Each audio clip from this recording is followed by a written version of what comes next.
roller coaster ride. The Cubs came in and swept 3 last weekend. Then the Orioles turned the page and swept the Rangers in a 4-game series. The Astros have won the first 2 this weekend, and the O's look for a win before they head out on the road. It's the O's and Astros up next on MASN.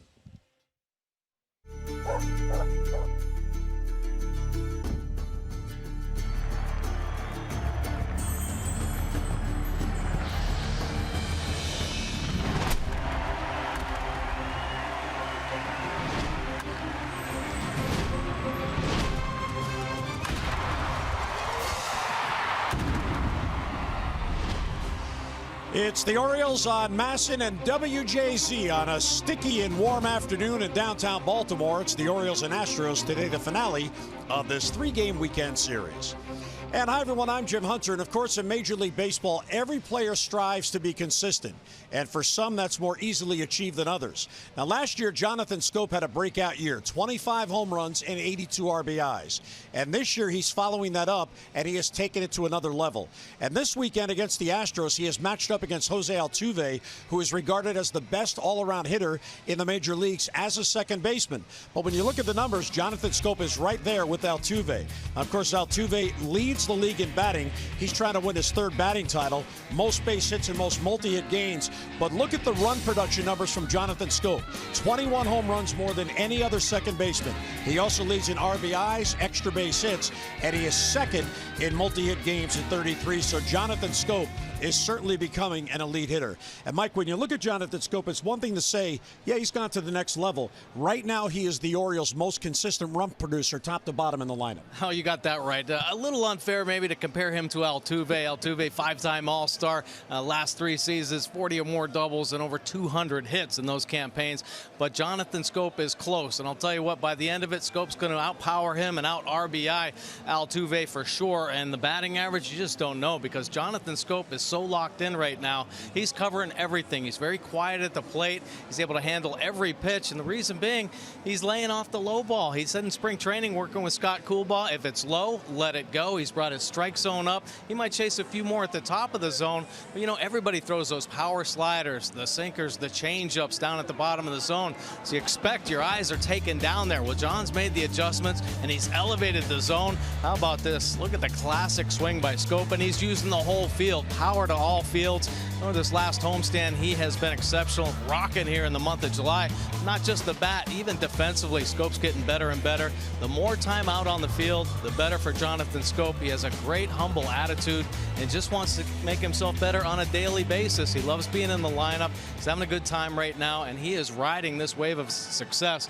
And I think he's just kind of locking in. I think we're seeing Jonathan Schoop. This is the player he's going to be in his career, and he's always going to continue to try to get better on a daily basis. And we talk about the hitting numbers because of the tear that he's on, but really the separator for Jonathan Schoop, it has to be the defense. No one has a better arm. His range is there, and the consistency on defense is there as well. Yeah, you know, and Buck slotted him over at the shortstop position a few times too, so how much confidence is that? I mean, the most demanding position on the field, and Jonathan Schoop's going to slide over there. So yeah, the strong arm, he's getting better defensively, recognizing, you know, tendencies from opposing hitters. He can play both sides of the field, left and right side. He's a versatile infielder, and one day you might see him at third base, but he's so athletic right now. You know, he's very good up the middle for this team.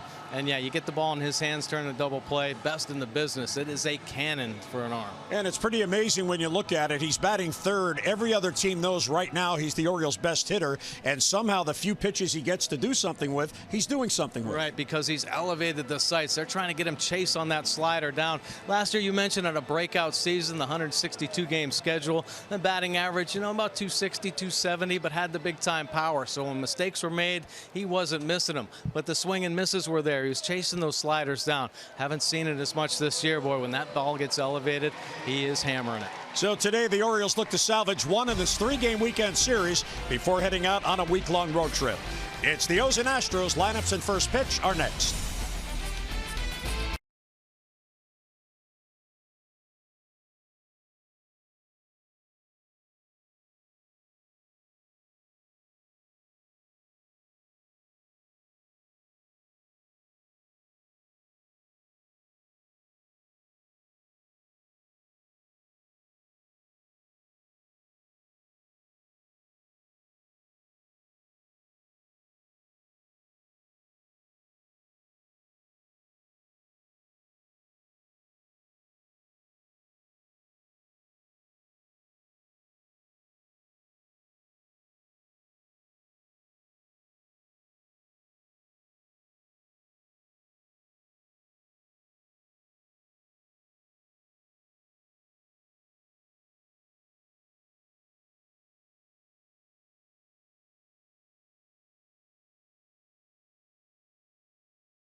to you by Southwest.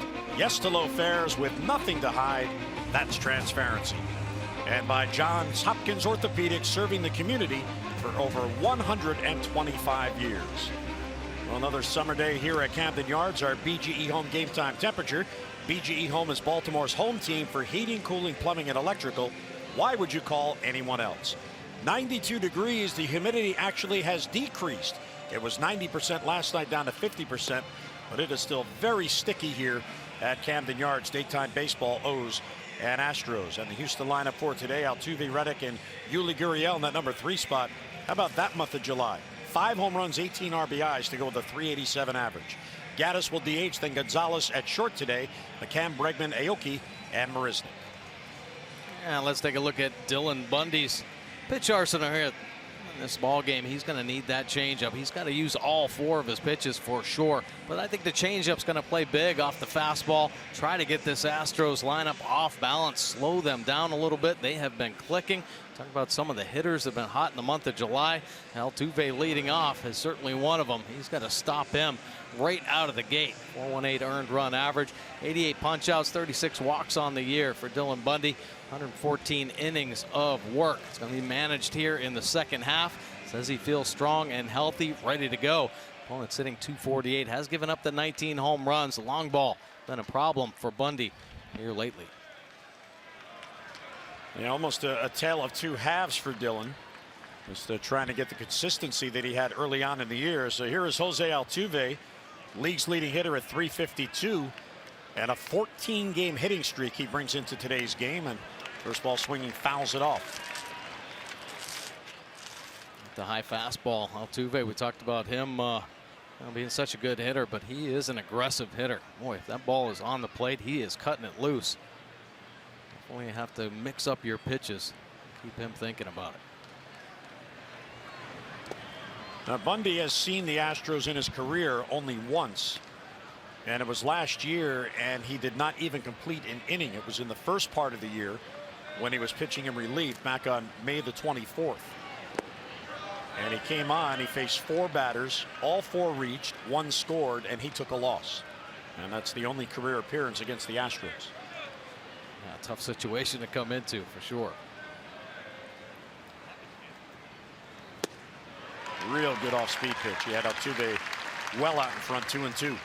Boy, let's take a look at the Mercedes pitch cast. So starts him off with a fastball. Back-to-back curveballs bounced on the plate, and there is the change. 84 miles an hour, and how about the location? Perfect down and away.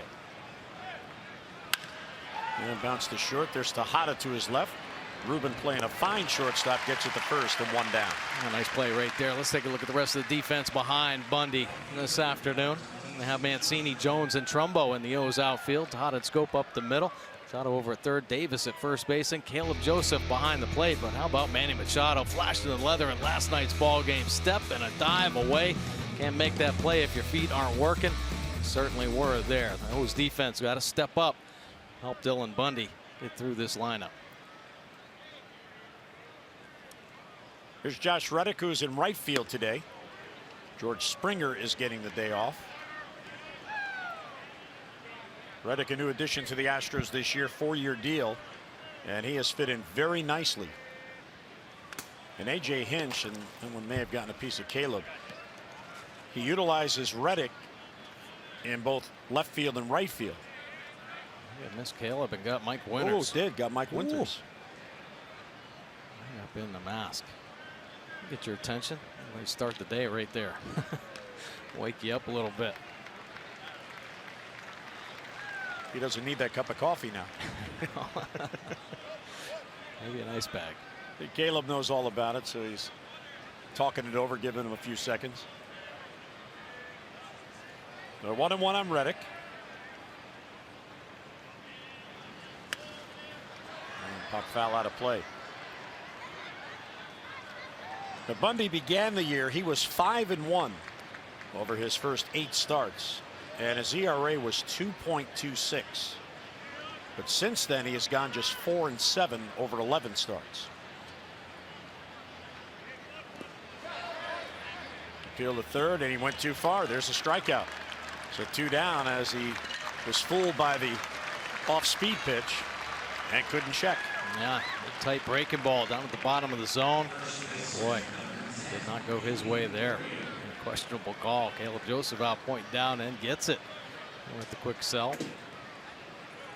You know, Mike, the rest of the year as Yuli Gurriel stands in, Bundy's going to have to hear, because he's going to be asked about it after every start, about the innings, and every time he records an out, it adds to his new career high. He's now at 114 2/3, and is that affecting him?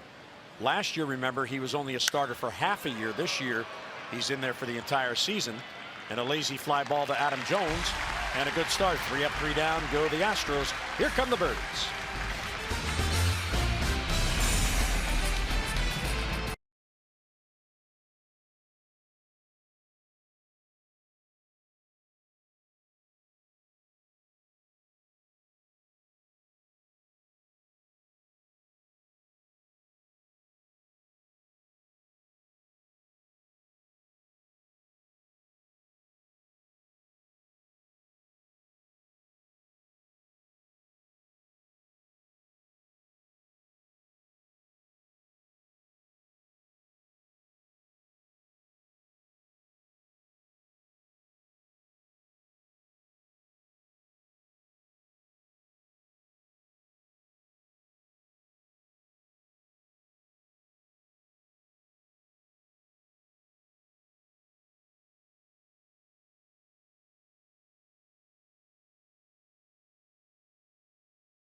He's set. He's got his uniform on. He'll run the bases after the game, as all the kids can on every Sunday following the O's game. And here's the Orioles lineup, brought to you by Southwest. Yes to low fares with nothing to hide. That's transparency. And Adam Jones in that leadoff spot, really coming on this homestand, brings a 5-game hitting streak into today's game. Machado, Scope, and Trumbo with Davis at first. Mancini's in left. Caleb Joseph will catch. Hyun-Soo Kim getting his start. He'll DH. And Ruben Tejada at shortstop. And let's take a look at Lance McCullers' pitch arsenal. All-star this season. Another young arm, just 23 years old. Loves the knuckle curve. About 45.8% of the time. Well above the fastball usage. He'll throw it at any time, but loves to use it as a strikeout pitch. He'll bury it and change the shape of the curveball as well. Ability to throw it for strikes, then make it more like slider-like. With a strikeout pitch. 3.28 earned run average. 7 wins on the year. Opponents hitting just 229. Off McCullers, and he's only given up 6 home runs on the season. A pretty impressive first half, but he's had some struggles here recently. Before the All-Star break, a little DL stint with a low back problem. Ow. And he misses down and into Jones, 1-0. Adam has had a very good homestand, in particular, Mike, with his approach. He has been utilizing the entire field. And more consistent hits, and there's another one. Rips it up the middle. So Adam, 2 pitches into his at-bat, extends his hitting streak to 6 in a row. He has been direct to the baseball, driving the ball the other way, and home runs. Staying on that pitch. Let's take a look at the Houston Astros defense. Aoki getting a start tonight over in left field. Marisnik and Reddick will join him. Gonzalez and Altuve up the middle. Bregman sliding over to third base. Uriel back at first, and McCann doing the catching this afternoon. Manny Machado now. Manny has a hit in each game in this series, so a 2-game hitting streak, and he's had a pretty good homestand.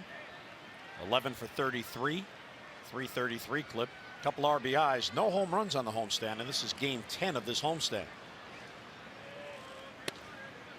The Orioles are looking for a win to go 5-5. McCullers just 23 years old in his 3rd season. And Buck knows he has a challenge today trying to get that win, because McCullers has been very consistent.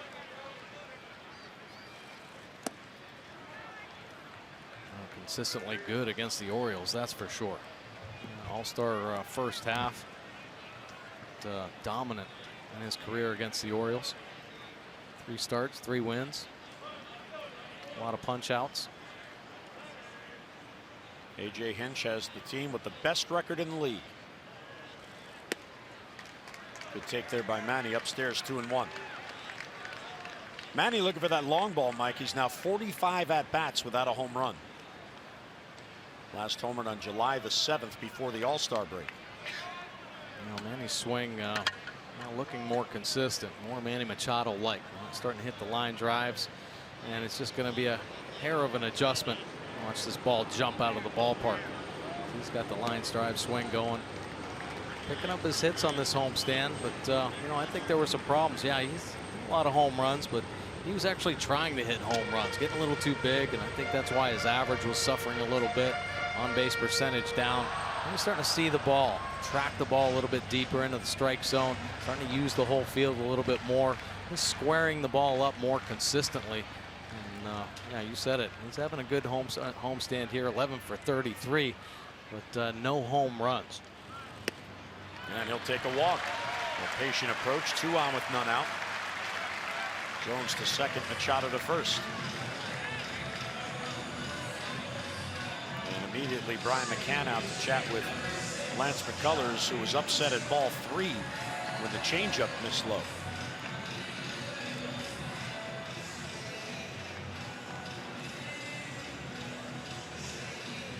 Strom, the pitching coach, looking on. And here is the scorching hot Jonathan Schoop, and the Astros sure know about that. Look at those numbers in the head-to-head series. 350, 3 home runs, and 9 ribbies. So a chance for a first inning lead for the Orioles with 2 on and nobody out. So get a look at how often does a second baseman lead his individual team in the Triple Crown categories. Well, Dozier did it last year. Robinson Cano with the Yankees in 2013.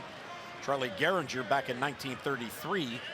And Del Pratt in 1921. Jonathan Schoop trying to take that this year on our Coons.com league leaders. When you're talking cards, you're talking Coons, and he is on his way. Although he and Mancini are in a bit of a race for the batting average. Right back to McCullers. To Altuve out there, back to first. There's a double play. Huge turnaround there for McCullers and 2 down. Good fastball there, riding hard in on the hands. Known for the big curveball, but pretty good. And ground ball towards short. There's Marwin Gonzalez. And gets the first, so McCullers works around and hitting the walk. We head to the second. O's and Astros, no score.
The league, and look at this progression, Mike. They just keep getting better and better as the season goes on.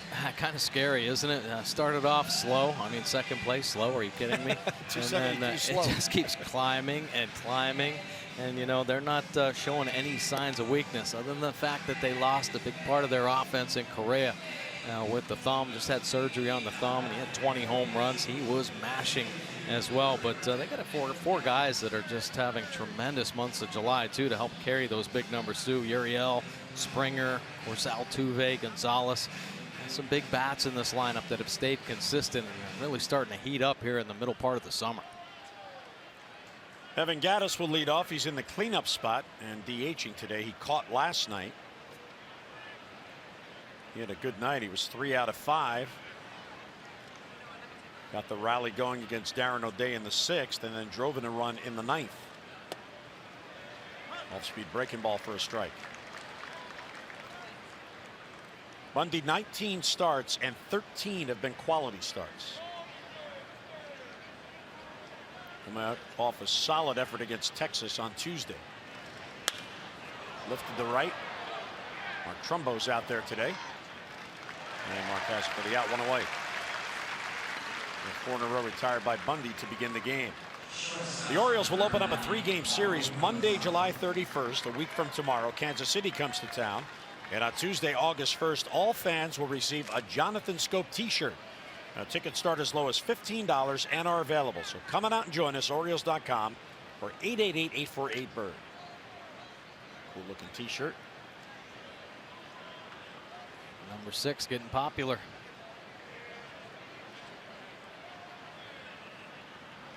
There's Marwin Gonzalez swinging a miss at a changeup. Ooh. Nice pitch. Gonzalez having a monster year with 18 home runs, over 300, and playing every position on the field. Super utility man in this ball club. Unfortunately, had to see action in last night's ball game. Colin Moran fouled the ball off his face. Fortunately, from what I understand, I don't know if you've heard much, but the vision I've heard is okay. But they DL'd him for sure. Yeah, they brought back Tyler White from AAA.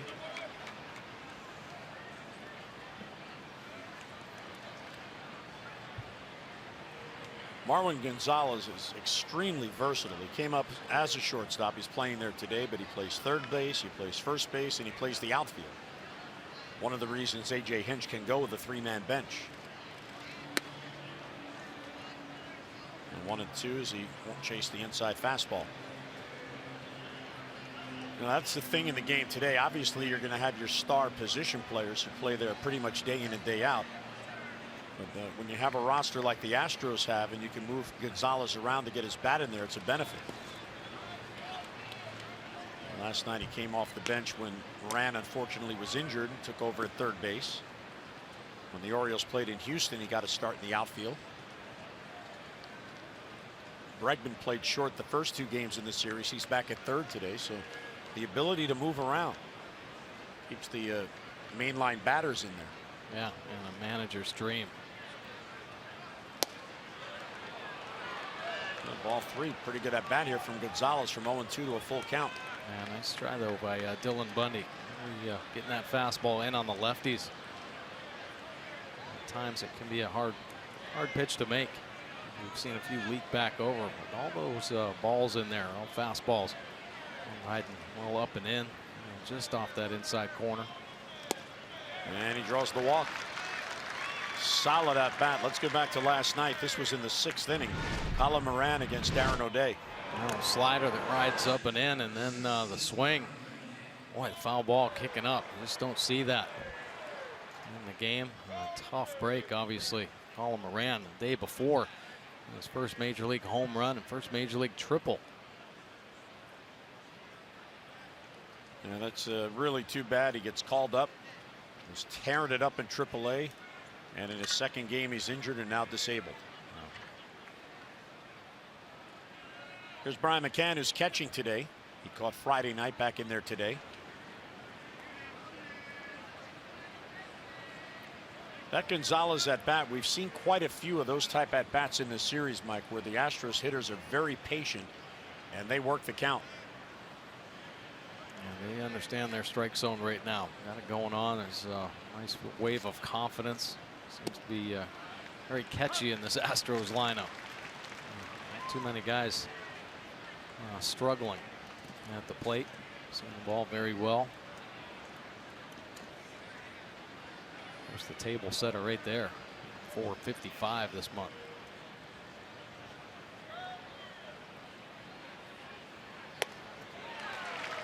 Nothing in 2. Got a fastball by him. Good spot. Hard up and in. Tough to get to for the lefties. Seeing a few swing throughs right now. Shift is on. Our StatCast powered by AWS. Manny, the only infielder on the left side.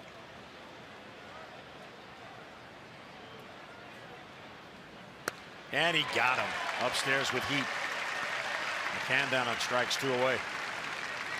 Climbing the ladder trick here from Dylan Bundy. You see Caleb Joseph targeting at the top of the zone. You execute, good things will happen right there. Nice job by Bundy. All right, fastball right through the top of the zone. Second strikeout for Dylan. Here's Alex Bregman playing at third base today.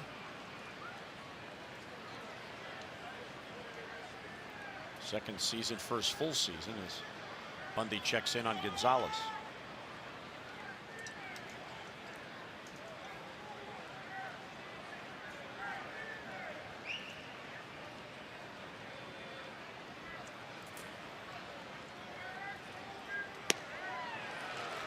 Well, Bregman, another of the hot hitters. He has a 6-game hitting streak working.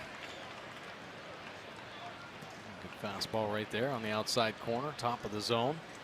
Saw Bregman drop head on a fastball down and in a couple nights ago for a solo home run. A little bit of danger zone there. Looks like you may have to elevate to get him. Try it again.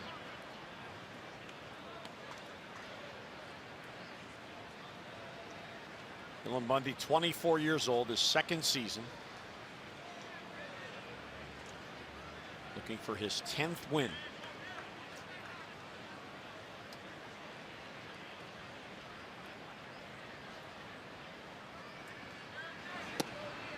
Strike at the knees. Thinking about something else right there for sure. It's a fastball, center cut. Pitch that he's probably wishing he had back. You see 3 fastballs up and away. Feet are up out of the top of the zone. And grooves one for him. Runner goes and it's fouled off. Marlon Gonzalez took off on a 1-2 pitch. Another fastball. This one working to the inside corner. A little movement in there. Just enough movement to get fouled off.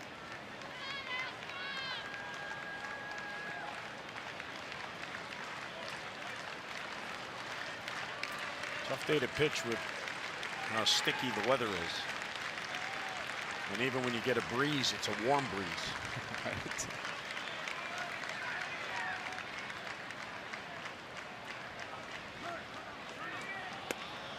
Time called by Mike Winters. Bundy there in the holds a little bit extra long right there. That's a late timeout call. Bundy was just starting his windup.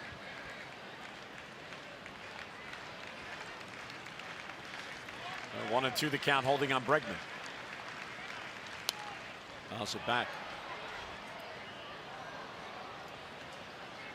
Good pitch on the outside corner. Bundy moving the ball around. Looks like good command here to start this ball game. Definitely have to work the all 4 corners, inside out, top to bottom. And there are your pitches. Last pitch, change up on that outside corner.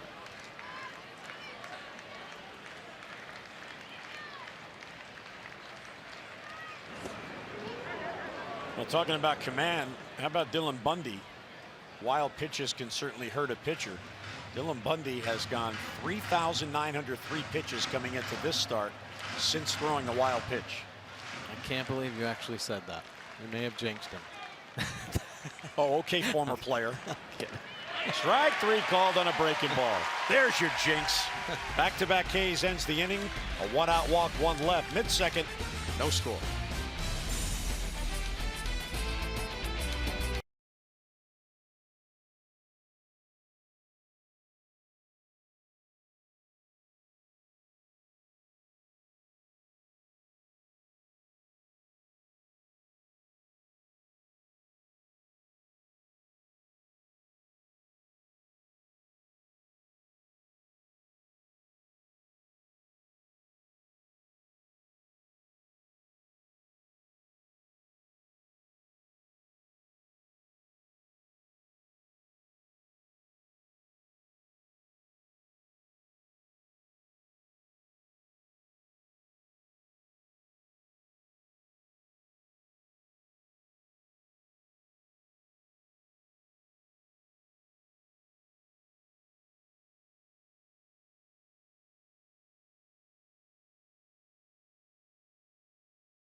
donate a private suite to servicemen and women, and today members for the Better Opportunities for Single Service Members, or BOSS, are here. And before the game, the group had the chance to spend some time with Brad Brock and Darren O'Day. They got autographs, they got hats, they got some T-shirts. Darren and Brad very, very active with the military, and we certainly thank them for their service, and we thank the Orioles for their continued support of our military. Darren O'Day always involved. There they are up in the suite. Enjoying a nice afternoon. You know they're in military because they're folding the flag correctly.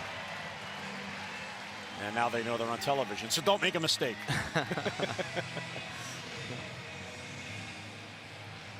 Lance McCullers, a single and a walk to begin the game, but then he got a double play ball and a ground ball to short by Trumbo to end the inning.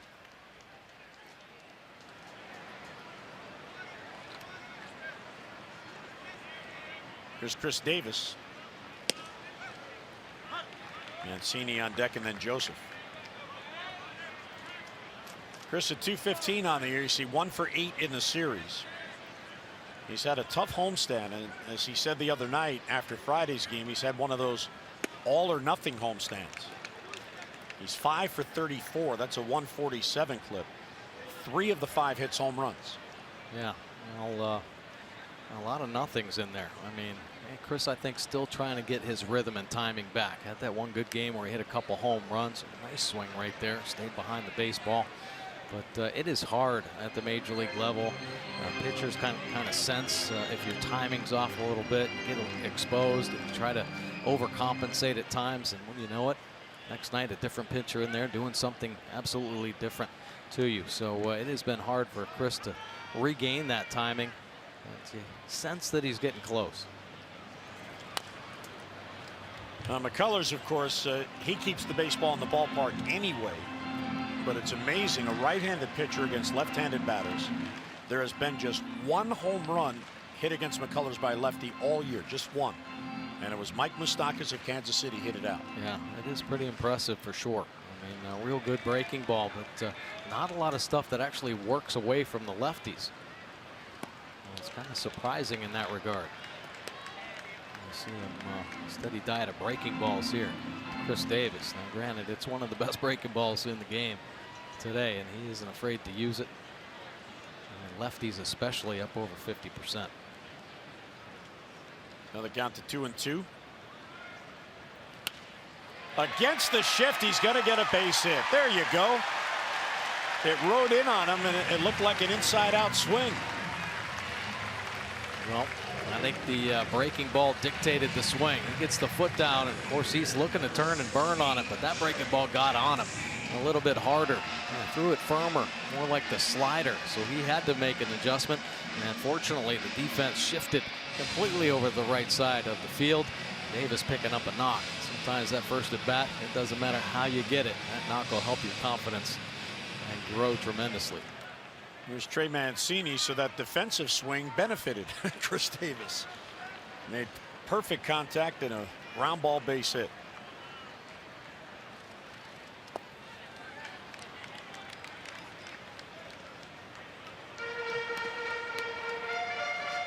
McCullers has thrown 4 wild pitches in his 97 innings. Orioles, for a second consecutive inning, get a leadoff single.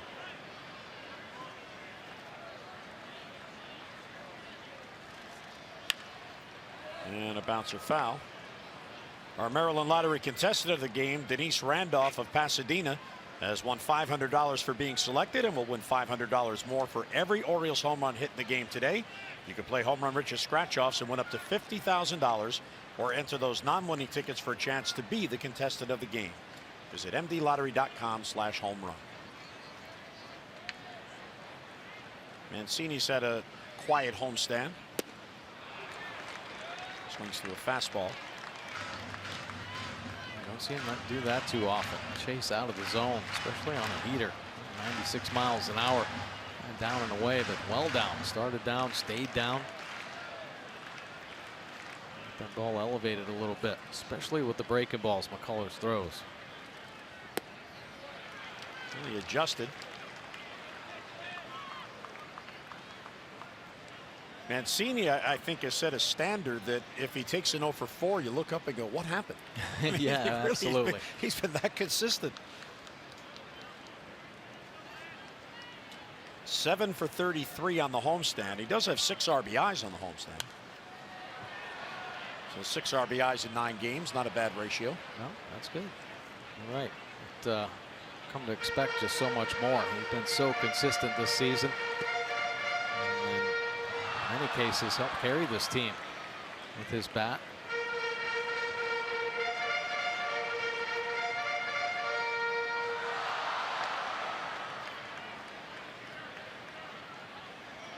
And the count holding at 2-2.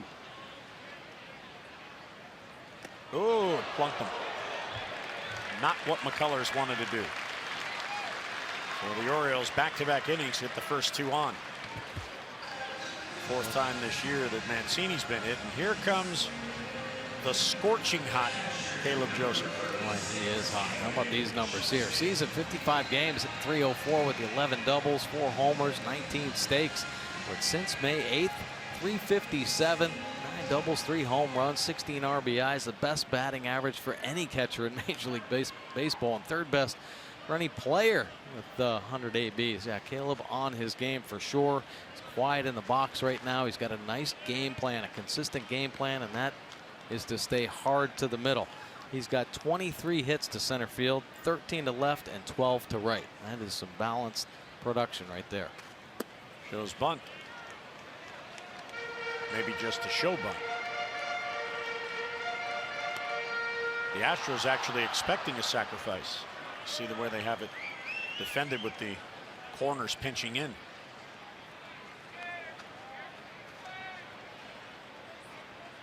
Caleb not only has a 4-game hitting streak going, they've all been multi-hit games. He takes ball 2. Well,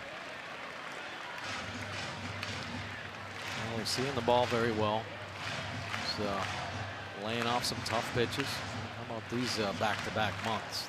333, 423 this month. Had some opportunities with a couple DL stints from Wellington to kind of keep his rhythm. No, that is such a key, Mike. That's a good point, because if you're getting regular at-bats, you can get beyond the offer you might take, and then you know you're going to be right back in there tomorrow, and you just keep working at it. Yeah, and he found a little success, and he's been able to hang on to it.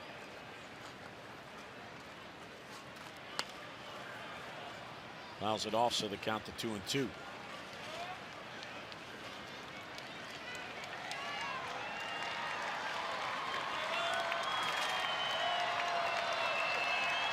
McCullers a little bit inconsistent right now. Missing his location. That breaking ball there, kind of backing up. He's supposed to be on the outside corner, buried down in the dirt. So Orioles got to take advantage of some of these mistakes. Get under McCullers' skin. He likes to wear his emotions on his sleeve. Kind of a high-energy young pitcher. And possibly get to him. He's gotten roughed up here lately. He's not been on his game. Ball 3. When I say roughed up, his last 2 starts, he hasn't made it past the 5th. And he's gone 3 starts without a win. He hasn't won since June 24th. So a valid point. His ERA in those 3 games, 7.53. Yeah. 3-2, 1st and 2nd, nobody down.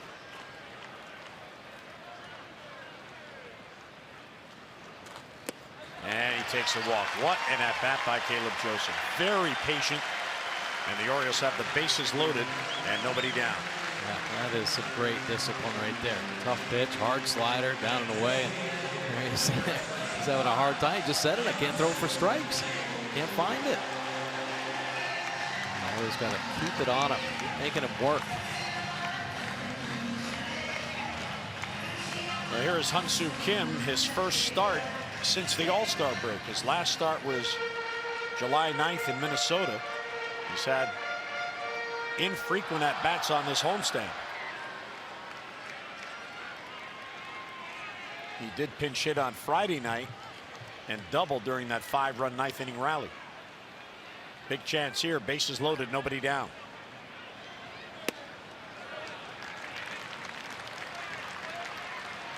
Young-Soo Kim, maybe the secret weapon here in this ball game today. Every time he plays against the Astros, he does some damage. And just the few games he's been in this year, he's got 3 hits with a couple doubles. Oh, and it hit him, and that forces in a run. 2 hit batters in the inning, and this one gets the O's on the board.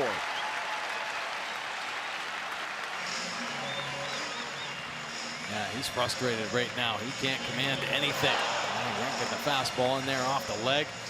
And that one hurts, but a little bit of a better feeling with the RBI crossing the plate. When Kim picks up his 10th RBI. Brent Strom out for a chat.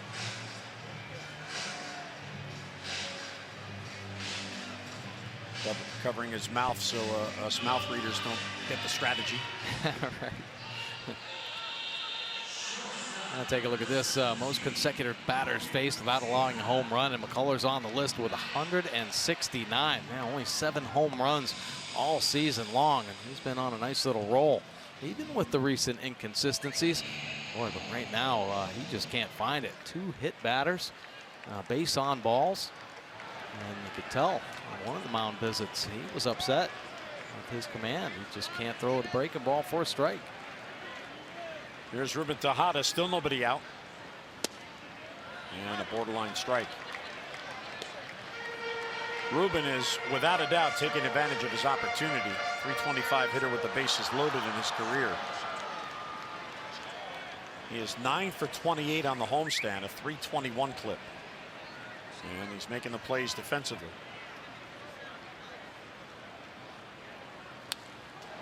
Pretty good hack there, 0-2. Yes, it was. That hanging breaking ball, belt tie. That is going to be the key for this offense against McCullers. You see it up around the belt. Even chest tie, much more. Stay aggressive on the high pitch. Low, you start chasing low and you're in trouble. By the way, the last home run McCullers allowed, you just saw that long streak he's in, was hit by Jonathan Scope when McCullers faced the Orioles in Houston. That was in the first inning on May 28th. That's the last home run he's allowed. Chopper towards the middle. Gonzalez will flip to Altuve, back to first for a double play. Arundel scores. Mancini comes in. But McCullers, for a second consecutive inning, gets a big double play. Boy, that was a nice one too. The chopper up the middle hits Gonzalez's glove, and how about the quick release to Altuve and the barehand piece and clean up the double play. A lot of congestion there in the middle, but boy, they handled it flawlessly. That double play. But Caleb ends up at third. O's have a couple of runs in for a 2-0 lead. And here's Adam Jones, who singled his first at bat to extend his hitting streak to 6 consecutive games.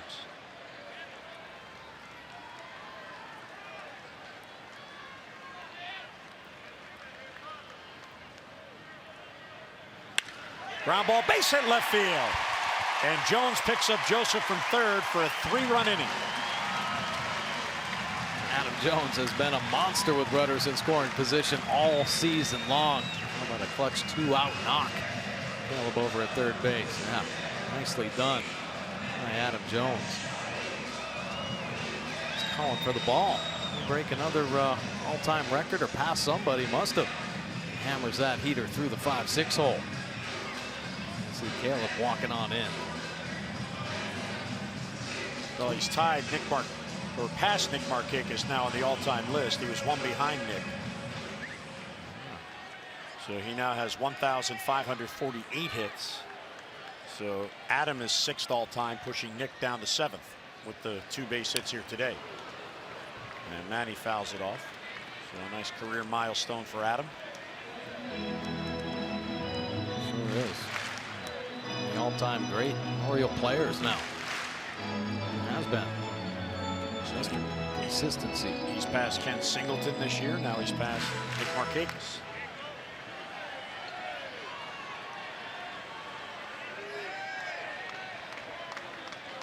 Up next is Boog.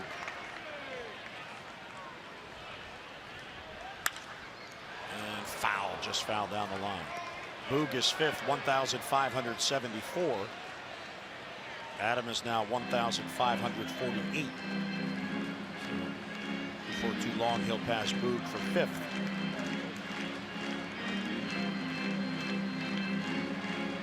The Orioles have just 3 players in their franchise history with 2,000 or more hits. Of course, Cal, 3184, Brooks had 2848, and Eddie Murray had 2,080 as an Oriole. 0-2 on Machado. Upstairs 1-2. Orioles making McCullers work here in this inning and putting up another crooked number inning. Got some big ones here on this homestand. The offense been a little inconsistent, but I would say in the past 5 games looking much better.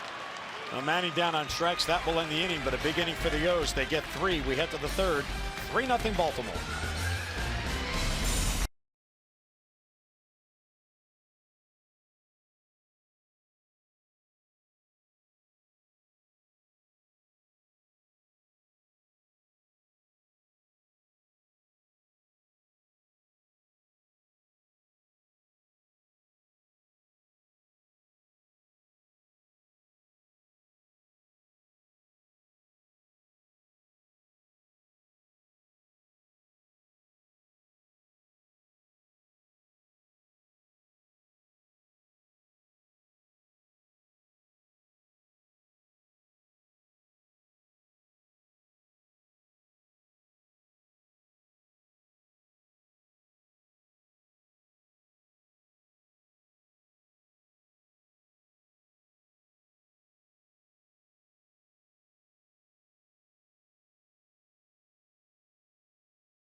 Brought to you by PNC Bank, for the achiever in you. By Royal Farms. Pick up your ROFO rewards card today at any Royal Farms to save on gas and to start earning points for free stuff. And by Ocean City. Put your vacation days to good use in Ocean City. Book now at OCOcean.com. Nice day for a ball game. The Orioles now with a 3-0 lead. Taking advantage of wildness of McCullers. A walk and 2-hit batsman in an inning. Bundy has pitched 2 scoreless innings, trying to win his 10th on the year. Give the Orioles a nice stable start before heading out on the road.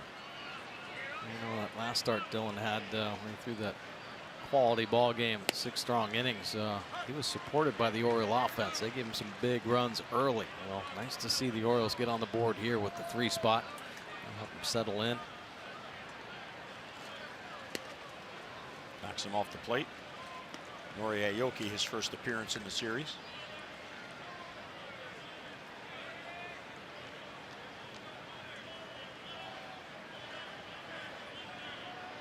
He has bounced around, but he keeps finding a home. Knocks him off the plate. He's with his 5th different team in the past 5 years, and his 6th season overall in the majors. When he came over from Japan, he started with Milwaukee. Right field, hit pretty well. Long run for Trumbo. Back on it, it's over his head and bounces up out of play. And that'll be a ground rule double leading off here in the 3rd. He stays on top of the high fastball from Bundy and hammers that one out into the gap. Up his 12th double of the season. And take a look at the swing. Here comes the high heater. Caleb wanting it inside. Leaks back over the middle of the plate, elevated. Puts an A swing on. So that double streak just keeps growing and growing and growing. 55 straight games. They are chasing the 1996 Cleveland Indians. One third base side. Manny, barehanded pickup, can't make the play. Slipped out of his hand. He knew he had to hurry because Marisnick could fly. So a perfectly executed bunt single.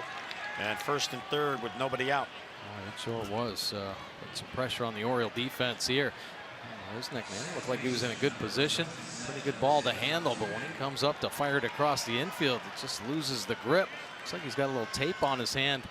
One reason or another, and it may have affected just the feel for the baseball. Oh, man, one of the best in the business at that slow roller play. Can't hang on to that one. And Marisnick picks up the base hit. Milwaukee ends up at third, so runners on the corners and nobody down. Jose Altuve bounced out to Ruben Tejada at short to begin the game. Left field, that's deep. Mancini's back on it, and that ball is gone, and just like that, we are tied. 3 batters into the third. Altuve hits his 15th, and we're back even at 3.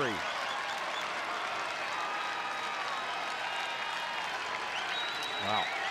Of course, Aoki starting this one off, jumping on that elevated fastball. But Altuve picking up his 15th home run on first pitch changeup.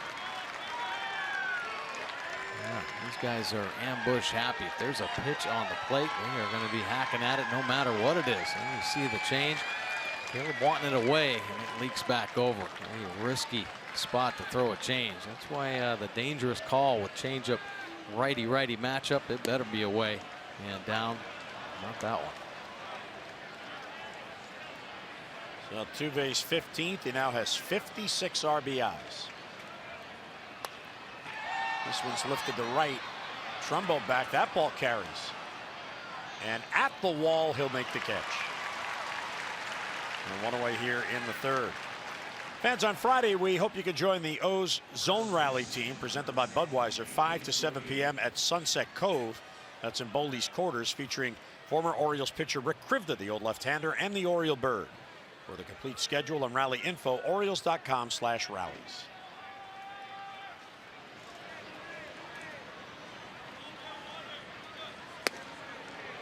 Gurriel takes inside, 1-0.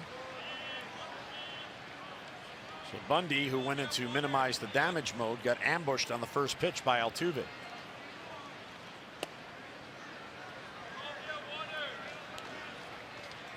Any one of these guys in this lineup are ambush candidates. Make some quality pitches early. Center field for Jones. Gurriel retired for the second out. The home run by Bundy, the 20th he's allowed.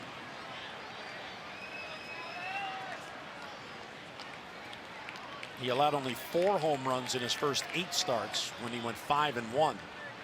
He's now allowed 16 home runs in his last 12 starts, including today. Well, it's been a little bit of a problem, to say the least, for Dylan Bundy. That long ball. Some mistakes on the dish. Ball 1 to Evan Gattis. So Bundy had not allowed a hit over the first 2 innings, just a walk to Gonzalez, but 3 consecutive hits gets this game even.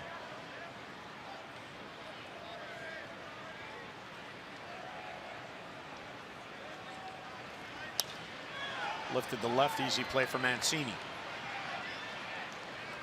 So following the home run, 3 quick outs, but the damage done. Double, bunt, single, 3-run home run by Altuve. Mid-third, we're tied at 3.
PNC for the achiever in you. How about Austin Hayes? Promoted to Double-A and 13-game hitting streak. Are you kidding me? 322 with 4 doubles and 12 RBIs. But the home run production has been out of this world for Austin Hayes. He signed last season. He was a 3rd-round pick. So this being his first full season. Down in Frederick, promoted up to Bowie. He's got 24 home runs on the season. Wow, this young man doing it all in the minor leagues, and certainly has his name on the board as one of the top prospects. And we may see him sooner than he thinks. And the Bay Sox got Cedric Mullins back today, came off the DL, so he's in the lineup. They have a day game they're playing right now, so to have Mullins and Hayes playing together, both of those players very impressive. Mullins, even from spring training. Oh, yeah. He wasn't in camp, but he played in every game, it seemed like. Right, and did everything right. Great attitude, humble, want to learn, and playing the game the right way. And he has a lot of speed. Jonathan Scope leads off in the 3rd. We're tied at 3. Ground ball, base hit, left field. Jonathan Scope stays hot. And he is on with a leadoff single. That is the 3rd hit in this game. Both of Adam Jones' hits, and now the Scope hit on the first pitch. And a nice swing there from Jonathan Scope, jumping on that first pitch fastball. And the hits keep coming for Jonathan Scope. Boy, has he been good on that inside pitch. Staying short to the baseball. And great bat head awareness. So Scope now with a 6-game hitting streak. Gets Trumbo up with the man on. Badly overthrown inside, 1-0. And McCullers upset now. Altuve's going to come in to talk to him. Here's the veteran of this team. He's all over the place. Oh, you like to see that. Absolutely. He didn't even hesitate. A little bit of a scolding. Come on, let's go. We just got you 3 runs back. Now bear down a little bit.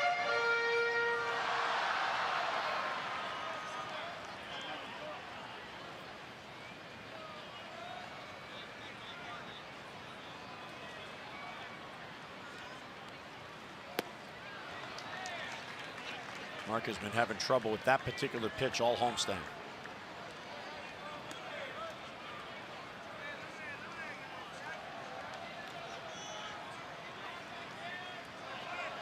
And now 36 at-bats on the homestand. He has struck out 16 times. So obviously not seeing the ball as well as he can and has this year. Here's a good take, 2-1. Another slider backing up though. Colors still showing the inconsistencies, and as a hitter, and I know the Orioles are talking about this. Listen, Scott Coolbaugh is on and is prepared for each at bat more than any hitting coach I have seen, and I know he's telling the hitters, listen, he does not have the command right now. Zone him up, look for a pitch up and out over, even the breaking ball there. And that's a mistake breaking ball. When you're ready for it, boy, that can go a long way. Look at Scott Coolbaugh.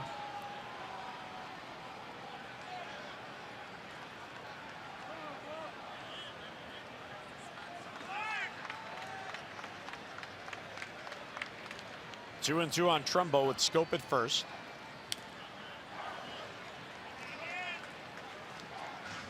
That's a change right there. 90 miles an hour. Plays it off his 2-seam fastball. And he's had problems commanding that. That might be the first strike, and even that was borderline. Got to protect with the 2 strikes.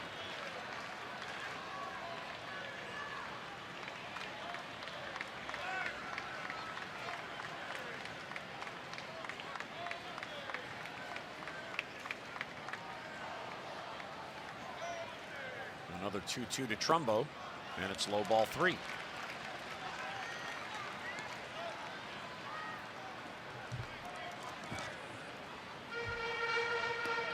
That's a good take, and if nothing else, they are making him throw some pitches. Up to 46 already.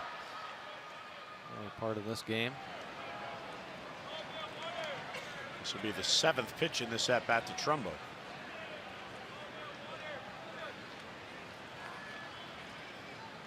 Scope doesn't run, and a tapper towards Altuve. His only play is to get Trumbo. Scope moves up at the scoring position. So a weak ground ball, but he moves up Scope, 1 down. Fans, lock in your Birdland summer. 2 great fan giveaways featuring the Birds All-Star second baseman. First on Tuesday, August 1st, all fans will receive a Jonathan Schoop t-shirt.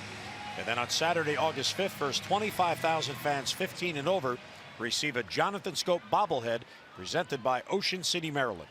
For your tickets, Orioles.com or 888-848-BIRD. You can have your Schoop collection in 1 week. Yeah. And if you're here last night, you get the bottle stopper set. All the infielders, right. He's in that as well. So Davis a chance to get the lead back for the O's. Schoop at second with 1 down.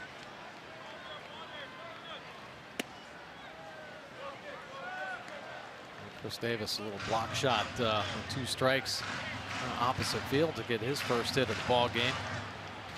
And help him feel a little bit more confident here, stepping in for a second AB, and Jonathan Schoop out in scoring position. Bregman has to play closer to third with the base runner at second.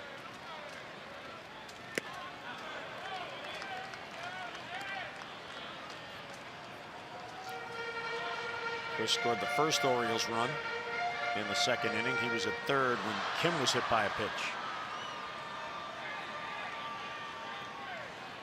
Schoop at second base with 1 down.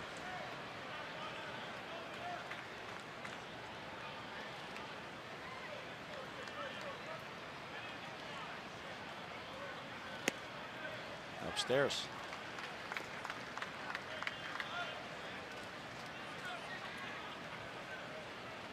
So it looks like the game plan of Cool Ball they're following to make McCullers work.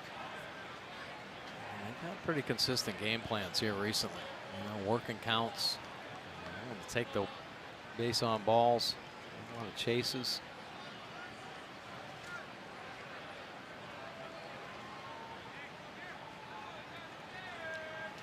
First requesting time as McCullers was taking too long. McCullers, a first-round pick of the Astros, supplemental pick back in 2012. He was the 41st player selected in that round. Right down the middle for a strike.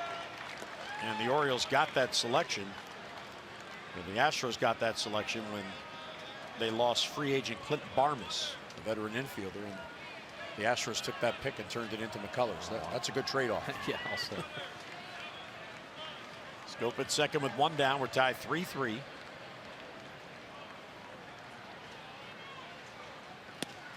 Outside, ball 3, so another full count. And losing another one. I'm not really too sure he wanted the first few breaking balls to be at the top of the zone. Shaking his head out there. Still not very happy with his supposedly bread and butter pitch. Not having a feel for it in this ball game.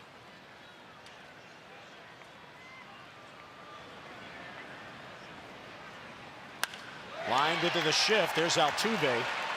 And from shallow right field, he throws out Davis, 2 down. Schoop ends up at third, but now 2 outs. Good swing by Chris Davis. Unfortunately, Altuve playing that rover position out in shallow right field. Actually had to make a crow hop to get it back into first base. But get the second out nonetheless.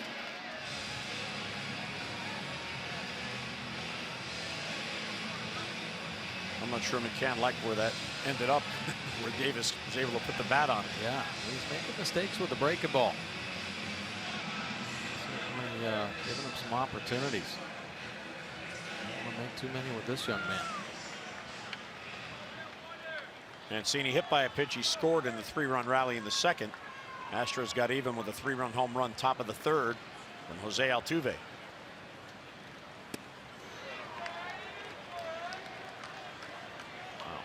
Boy, did that ball take off. Oh, might be the changeup right there. Just slinging it. Yeah, it was. 92-mile-an-hour changeup.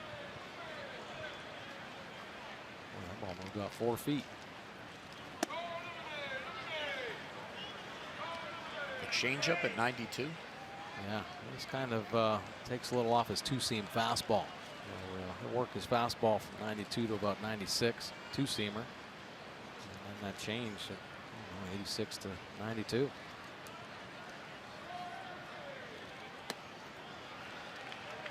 And Mancini gets ahead 2-1. Well, with this lack of command, of course, you look for the wild pitch with a runner at third. And Schoop has to be alert.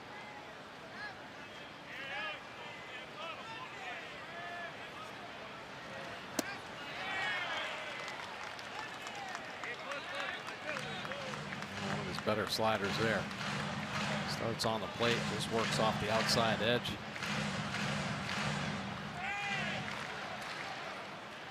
It ended up down and away, just about an inch or two off the corner.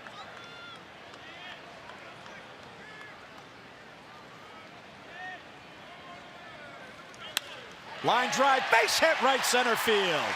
Mancini delivers with 2 outs. Here comes Scope, and the O's have the lead back at 4-3. The man with runners in scoring position comes through again.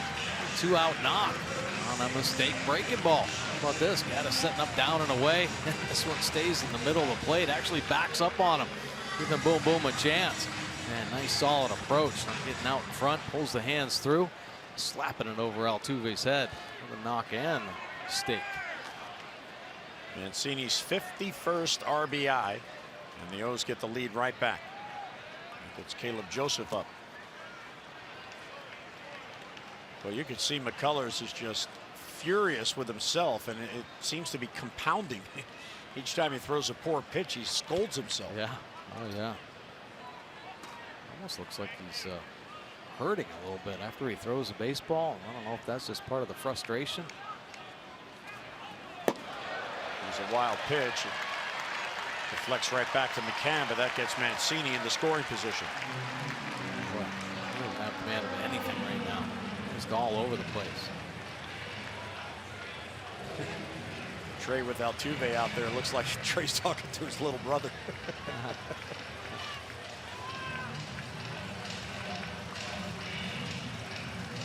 Altuve saying, yeah, you're having a good year, man. You got any batting titles?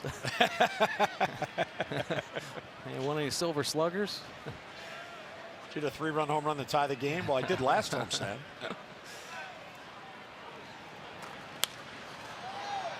Fouls off the off-speed pitch. Take a look at McCullers' delivery. Pretty compact. That quick arm.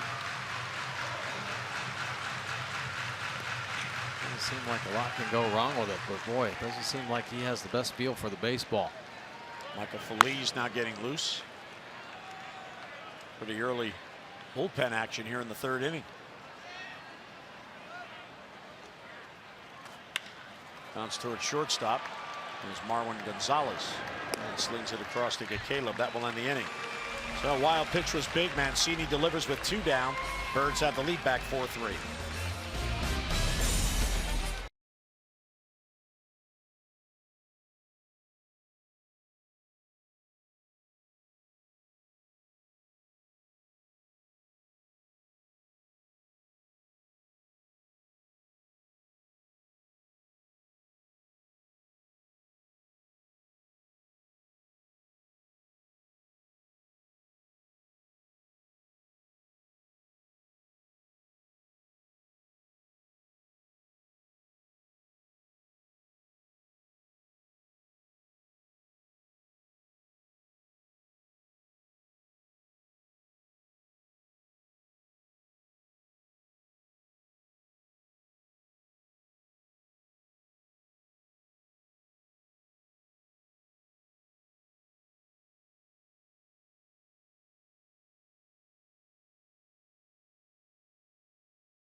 By the all-wheel drive RAV4 Toyota, what drives you?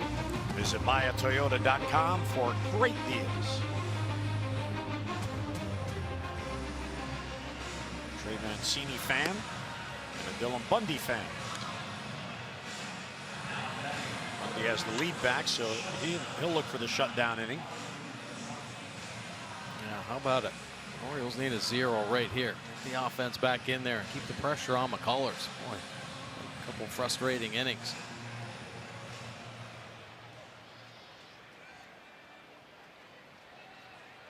Marwin Gonzalez, his second plate appearance. He drew a walk his first at bat. Fell behind 0-2 and worked the walk. He just wouldn't chase.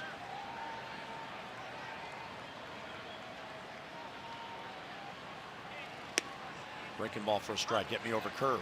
0-1. Like that, just 70 miles an hour. So that type of pitch really helps set up everything else. Like that timing. The fastball will play at the top of the zone.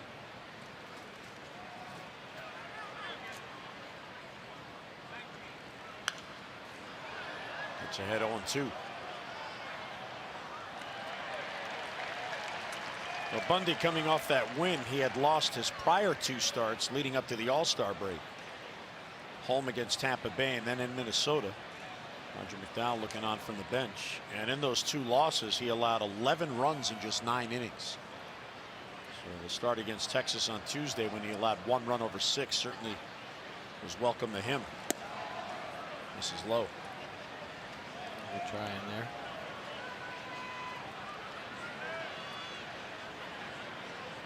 His 58th big league game, 34th major league start.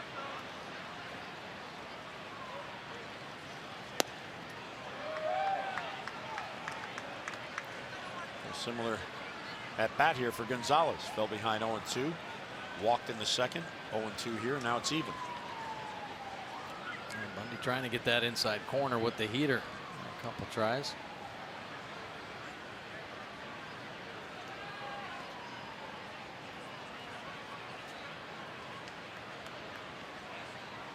First pitch, the slow curve, then the fastball away, and then boom, a couple fastballs in there.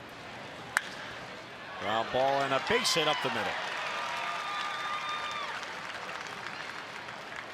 So Gonzalez is on. He extends his hitting streak to 6 in a row with a leadoff single. The Heritage Automotive road ahead. Heritage Automotive offering you 20 convenient locations throughout the Baltimore area. Visit us in-store or online at heritagedealers.com. Well, the O's off to St. Pete following the game. Night games tomorrow and Tuesday, and then a noon game on Wednesday. Before the O's head to Texas for a day off on Thursday and a weekend series with the Rangers next Friday, Saturday, and Sunday. So it's a 7-day but 6-game road trip. Strike 1 to McCann, who struck out his first at bat. Good change right there from Bundy. I think there is one guy. McCann, really a slow July. Pops it up. Manny in the shift will be there. And one away with Gonzalez holding it first.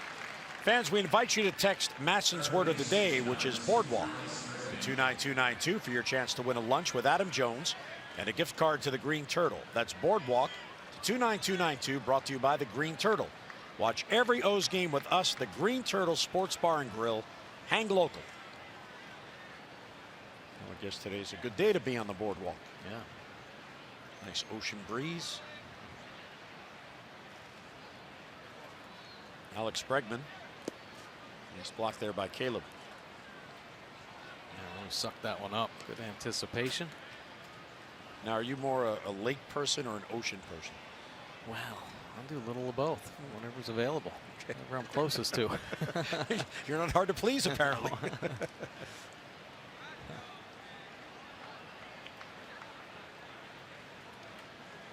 How about you? Ocean, no doubt about it. Yeah. Growing up near the Jersey Shore, and now you have Ocean City close by. And yeah, there's something relaxing about listening to the sound of the surf.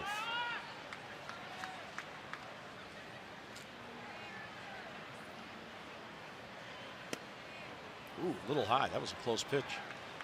The 2-0 on Bregman.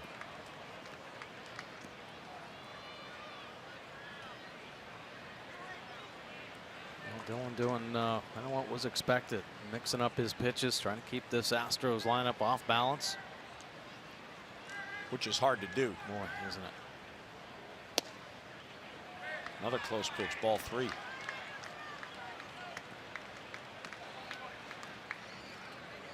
You know, as we watch these teams, Mike, in these series, and with some it stands out, and obviously with this team, A.J. Hinch has the best hitting team in the league, so you're going to notice some trends. And the one thing with them that jumps out to me, actually two, the fact that they are willing to use the whole field to a man.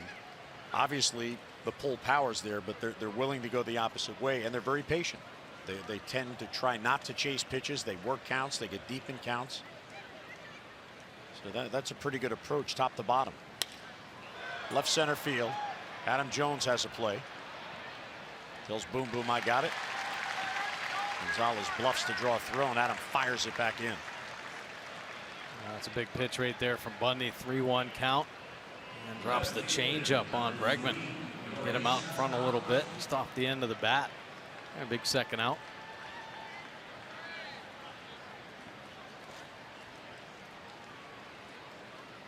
So here's Nori Aoki. He got the rally going in the third inning with a leadoff double.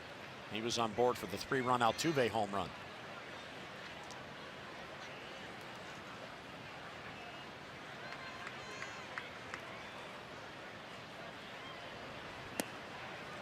And a strike at the knees. So it looks like Mike Winters likes the low strike, and he's not giving a lot on the corners. Aoki thought that was low, and Winters called it a strike. Just catching a piece of the box. Pitchers like that call.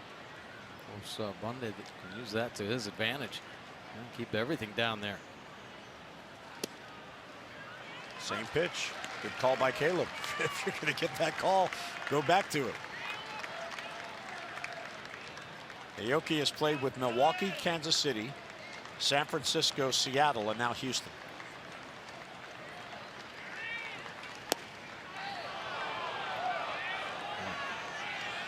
Good fastball there. Just missing an inch off the outside corner. Good velocity, 94 miles an hour.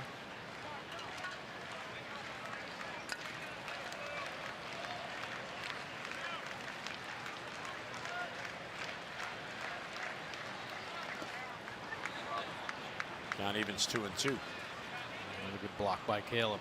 The last thing you want to do is give Gonzalez an opportunity to get down into scoring position. Just fine right there at first base. With the 2 outs on the board. And Bundy spiking the breaking ball like you're supposed to do. And Caleb Joseph sliding over. And both knees, getting himself in a very sound position. A couple nice blocks in this ball game. Runner goes. 2-2 is fouled back. Aoki had to protect. Boy, he took that one right out of Caleb's glove. Coming out of the chute. Good shot, opportunity to throw Gonzalez out. He's spoiling it. Potentially strike 3 right there as well. Good fastball on the outside corner.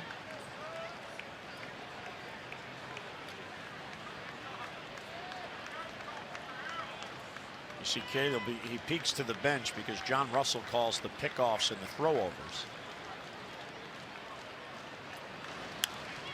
So he'll look over before he puts down the sign to see if John Russell sees something that he might want to implement the play.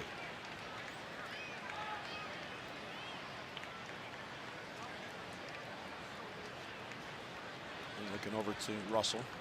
Ooh, his eyes got wide. Maybe there's something up. No. Inside, ball 3. Some good takes to get this count full. Especially after a borderline pitch. Don't get frustrated, and it's human nature. Maybe expand because you think the umpire is going to be expanding the zone as well. They laid off a couple borderline pitches to get it to the full count. Gonzalez goes on the 3-2, and it's fouled back out a piece of Caleb. Man, up in the shoulder area. Take a look here. Another pitch that he just lets travel. Backs it up. At the top of the shoulder.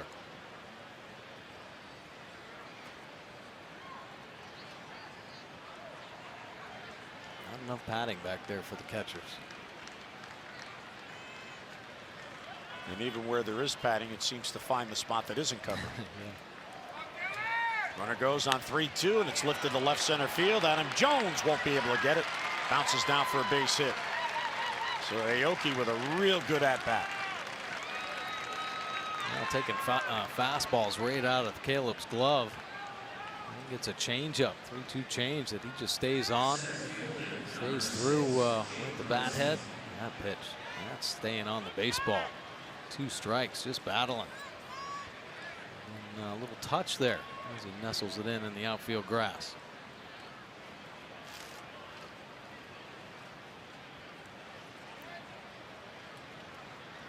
And watch this bounce on the back end of this. Whoop. Boy, that's a nice play from Adam Jones. He kicks away. And of course, Gonzalez in motion on that base hit, so he was picking up some paper heading to third base. And if that ball had gotten by Adam Jones, he would have been on his horse to potentially score the tying run. So Aoki wins that battle on the 9th pitch in the at-bat. He singles. So 1st and 3rd with 2 down, and here's Marisnick, who laid down a perfect bunt single. His first at-bat. Manny's playing back, not expecting a bunt again.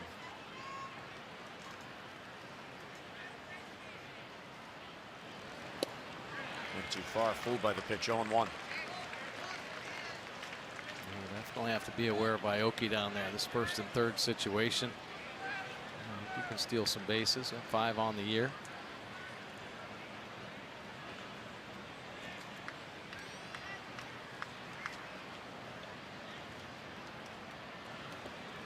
Knocked down. Aoki thought about it. Caleb just saved the run. Yeah, he sure did. Another great block in this inning.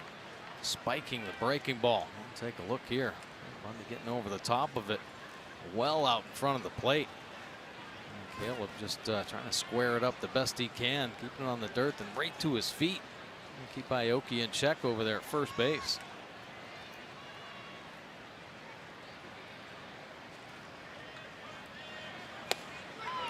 Fastball by him, 1-2.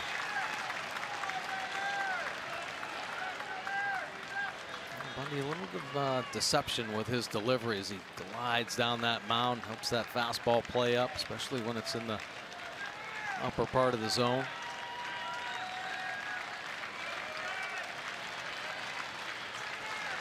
And he got him. Swings through a fastball to Strand, 2 men on. So Bundy allows a couple of hits. Houston strands 2, mid-4th, 4-3 O's.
Brought to you by American Standard Heating and Air. Go to MidAtlanticComfort.com for special offers and to find a dealer near you. And by Chesapeake Employers Insurance, your workers' compensation insurance company. Here's Mike Portage Transportation, how he got to the park today. Basket for his ad libs. I'd love to be able to ride a bike to work every day. Wouldn't that be good? 83 gets a little congested. I have to jump up. Yeah, better you drive so you get here. Right. When McCullers back to work, he has really labored. See, 62 pitches to get through 3 innings. I think this is an important inning for the Oriole offense. And keep the pressure on McCullers. Try to get into this bullpen. Had some bullpen action in the last inning. A lot of glare here now as the sun is trying to break through the overcast.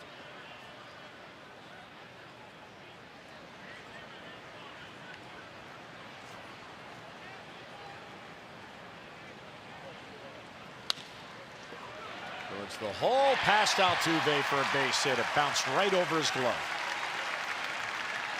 Soo Kim doing it. 4th hit this year. Limited playing time against the Astros. How about his career coming in this ball game? He's hit 481, 13, now 14 hits. That ball last hop kicks over the glove of Altuve. Start this inning off the right way. 6 hits for the O's. Here's Tejada. Ruben bounced into a double play that did get a run in. Bases loaded, nobody out, and he bounced into a 6-4-3.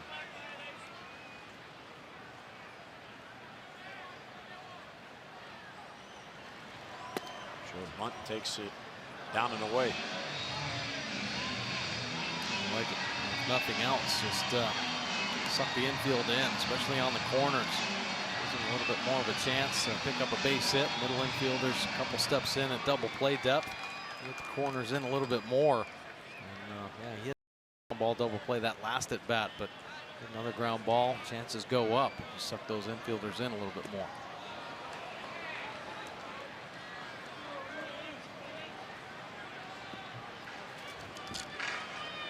Tejada in his 32nd game with the O's. As both J.J. Hardy and Ryan Flaherty remain on the DL. The hope is after the Tampa series that Flaherty can get out and play some rehab games. Did a lot of good work in on this homestand here at Camden. Both Hardy and Flaherty each day would go out with Bobby Dickerson and they would field ground balls. It was pretty fascinating to watch because neither of them had been cleared to throw yet. Yeah. And they would field the ground balls and then just flip them into a bucket and get the next one. Well, Flaherty, I'm guessing by now probably is close to throwing. Yeah. Yeah, I think he did start his throwing program. If he's going to go out on a rehab, Tejada didn't like that call. He's got to have that shoulder ready to go. Bobby Dickerson. This infield group in check. These coaches work hard.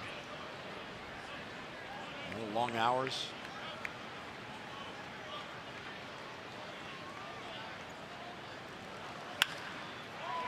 It's short. Gonzalez, Altuve, Uriel. Second double play Tejada's bounced into today, and that erases the leadoff single. Yeah, working the 2-seam fastball when he needs it. Riding hard in there to Tejada. Getting over the top of it. A routine 6-4-3 double play.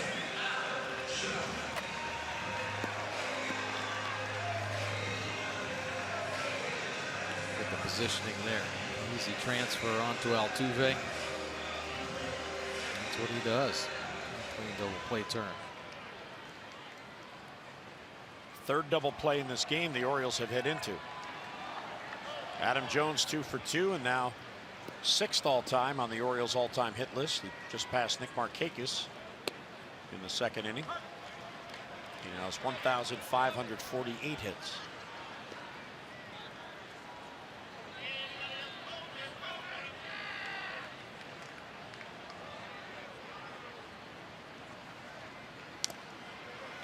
So here's the all-time hit list in Orioles history, and Adam is now 6th, 1 ahead of Nick. Wow, impressive company right there for sure. And the all-time greats, Adam Jones. This little all-star run. Now the hits picking up. And just 26 behind Boog for 5th.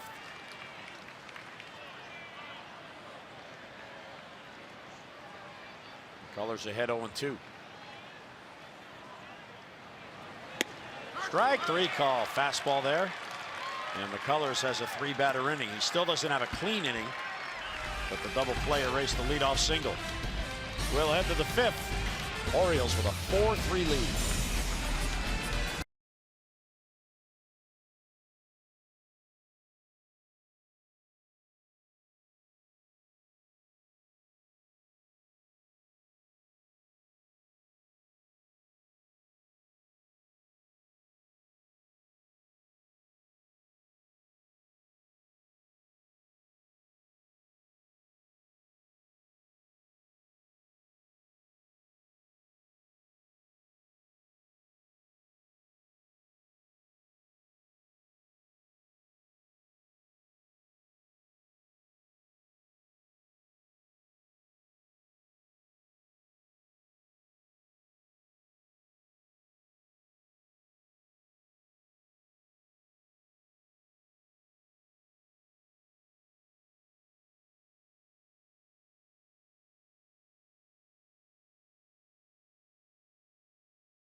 Athletics in a 3-game series, August 21st through the 23rd.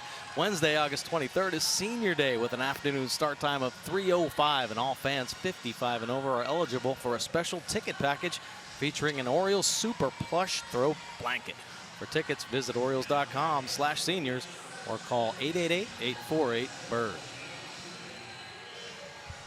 So you want me to check that out? Yeah, that's Super Plush Blanket. I'm the senior member here between the two of us. Even with that birthday you just had the other day.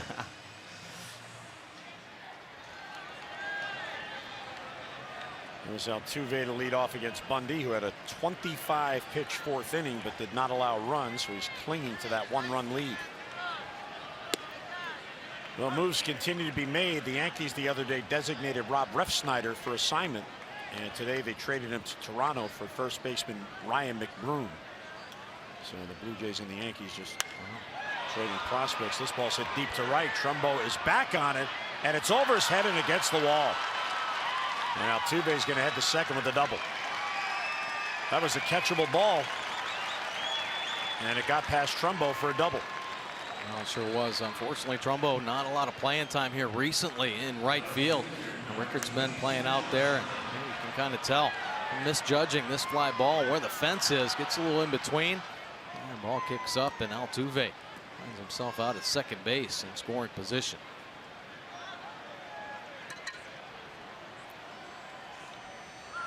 So Altuve, his 37th multi-hit game off the 28th double.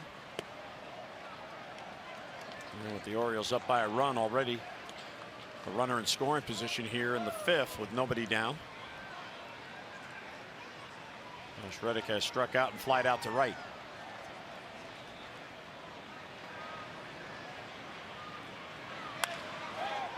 There's a good team at bat. Ground ball to Scope to move Altuve to third. So Reddick pulls the ball to get Altuve to third base. Orioles fans, when the O's score 5 runs or more, get 50% off regular menu price online orders at papajohns.com with the promo code Orioles5. Better ingredients, better pizza, Papa John's.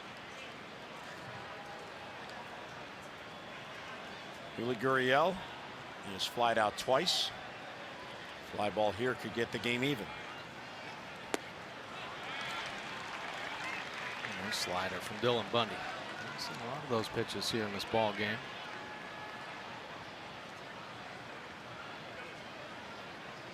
Bundy hoping he can leave Altuve right there at third base.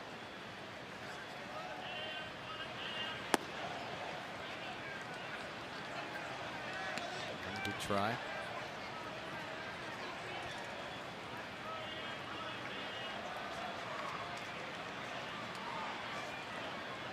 Altuve stretching that lead just in case there's a wild pitch. Overthrows the fastball, 2-1. Of course, Bundy, as we showed you earlier, has not thrown a wild pitch all year.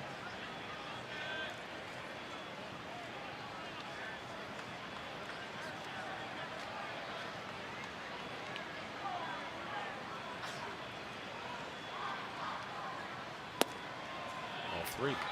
He is being careful, I think, intentionally here to Uriel. He is one of the hotter hitters.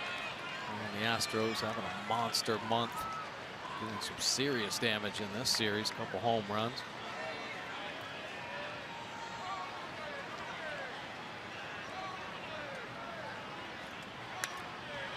Went right at him there, 3-2. Well, he wanted to leave it out over the plate like that. Elevated up and in. But to come back this far, might as well finish him off.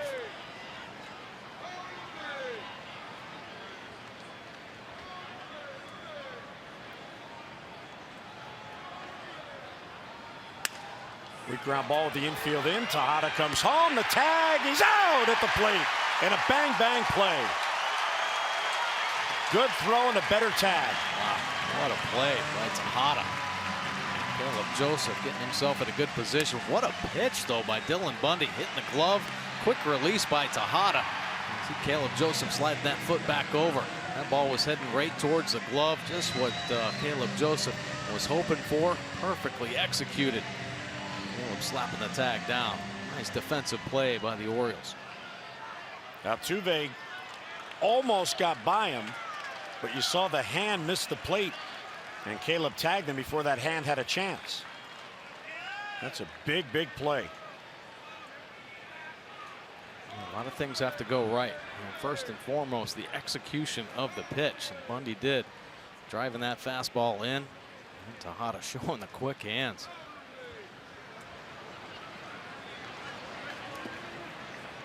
Evan Gattis takes ball one. Early in that at-bat, the infield was back, and then Buck Showalter moved the infield up. And as a result, they cut off the run at the plate. Tejada really playing well defensively. It sure is.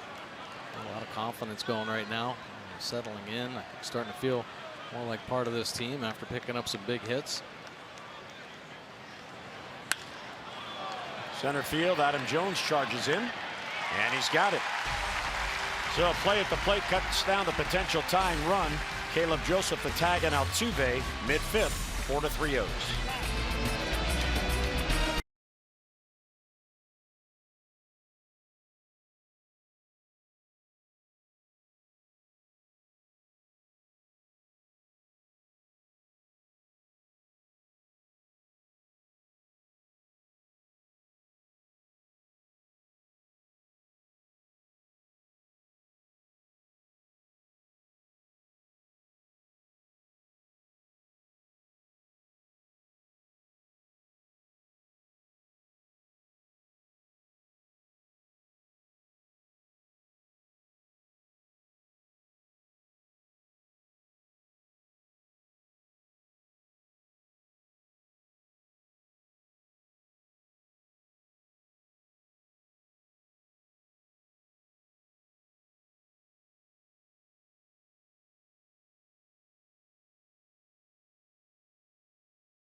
Ballpark. There's little Mikey Mooney of Falston, Maryland.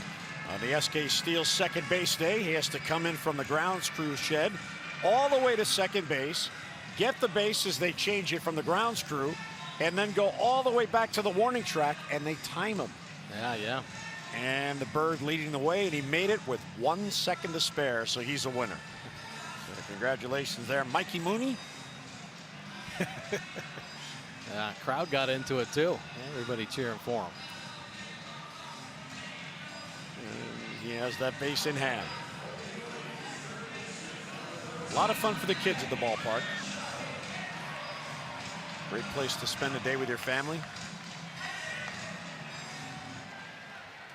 I wonder if he's going to come out and run the bases now that he stole a base. Absolutely. He's going to have his base out there for the other kids to run by. Machado will lead off, then Scope and Trumbo. Orioles holding on to a 1-run lead. McCullers has not been sharp at all, yet he trails by a run. Still talking to himself.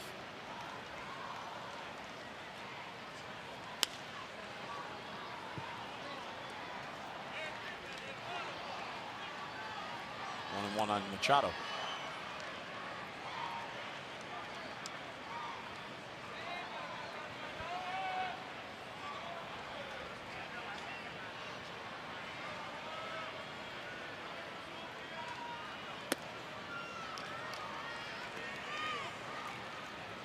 Colors continuing to kind of labor through this ball game without the command that he had throughout the first half of the season.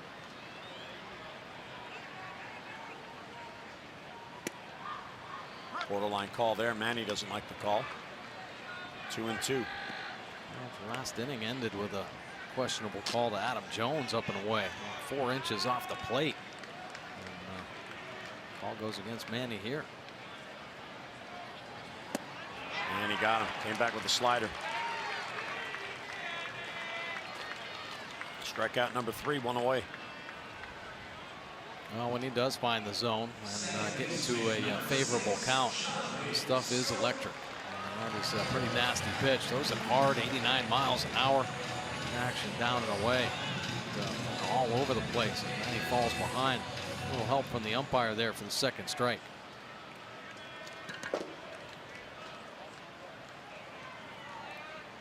Jonathan Scope 1 out of 2. Singleton scored his last at bat.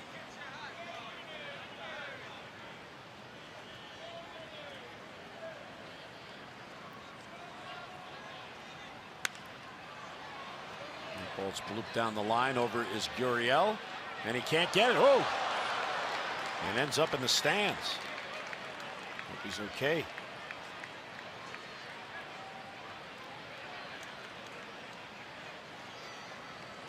He got over there and looked like he was going to have a play. Looks one more time down, and boy, the legs catch that wall, flip him right up into the stands. Good assist there by that fan, so he didn't tumble all the way in. Ooh.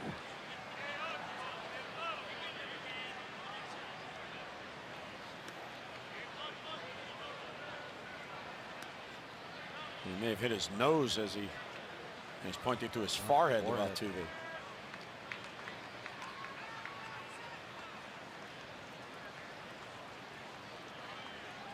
we go. Put everything in check. Line back up. Glasses on.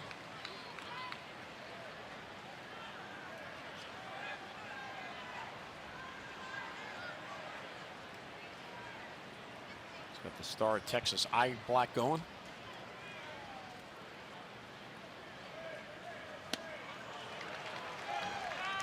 Good change again, and the hard change, 89 miles an hour.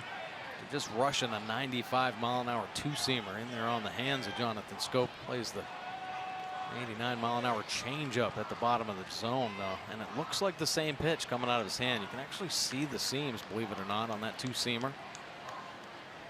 Taking about 8 miles an hour off.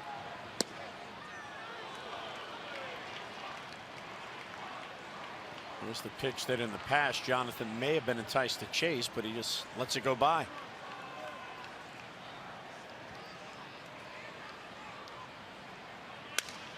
Line drive and foul. Oh, just missed a base hit. Just missing with the 2 strikes. Take a look at Jonathan Schoop. We're talking about all this improvement. Well, the improvement on the inside pitches. Last season, 229. And this year, very short, quick to the baseball. Command of his the bat head. Knows how to get to the heater on the inside corner. 330 clip this season. Of course, his ability to lay off that down and away slider we talked about in the open. He came into spring training. He and Scott Coolball. If it's low, let it go. And he's been very consistent with that discipline this season. 2-2. Jonathan, 15 RBIs in the 9 games on the homestand.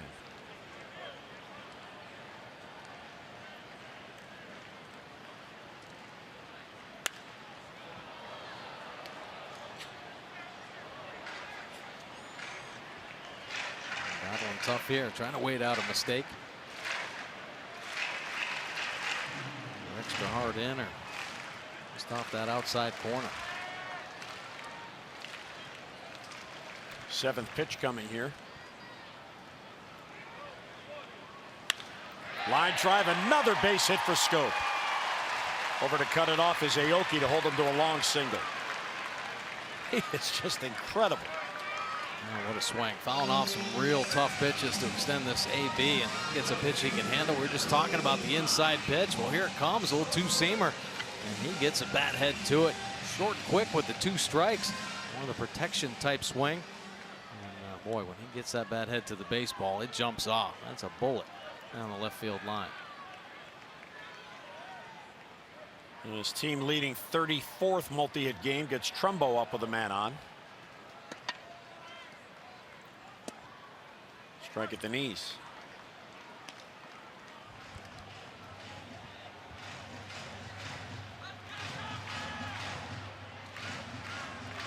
Trumbo has grounded out twice.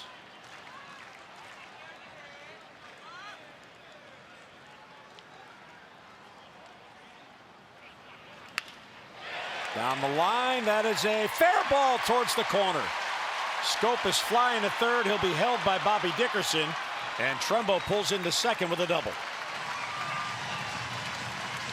So the O's looking to add on here. Have second and third and only 1 out. And Trumbo jumping on a pitch up and in. The 17th double of the year. And take a look. He has been good on the high ball all season long. And this one just hugging that left field line. Jonathan Schoop thinking about crossing the plate. And Bobby Dickerson, no, too risky there. Puts the brakes on. Well, Aoki really does a good job of getting to balls. There's Michael Feliz up for a 2nd time in this game.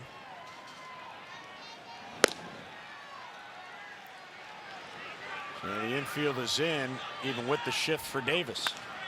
Center field.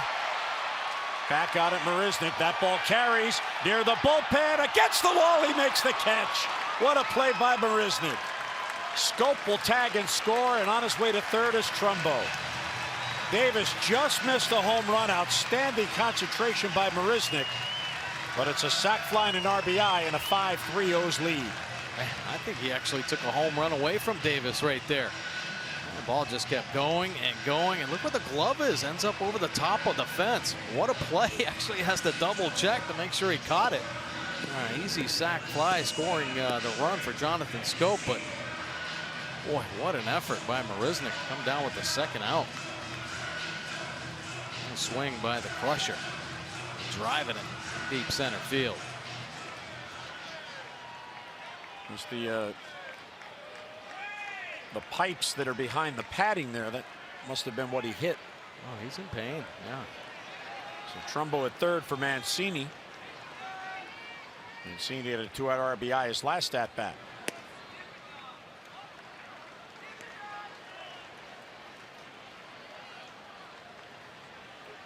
His 51st RBI.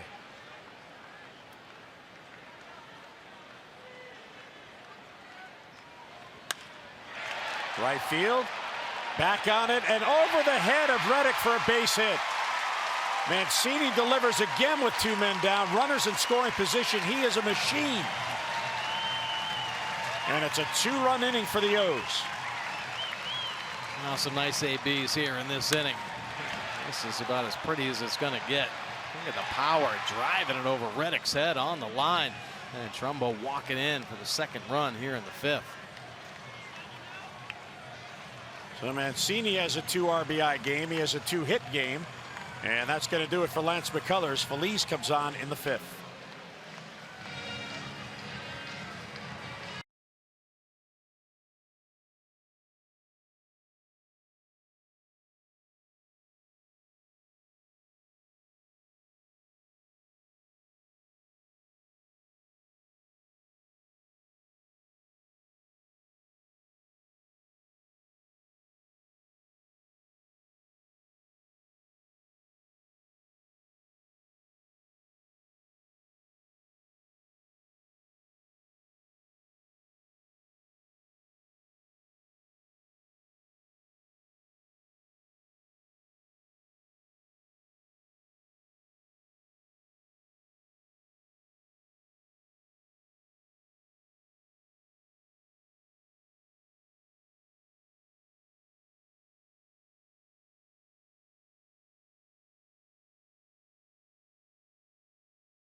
Ball game. Quick exit here, only lasting the 4 2/3, and the struggles, recent struggles, continue. The Orioles able to pound out the 9 hits, 6 earned runs. Yeah, didn't have much command.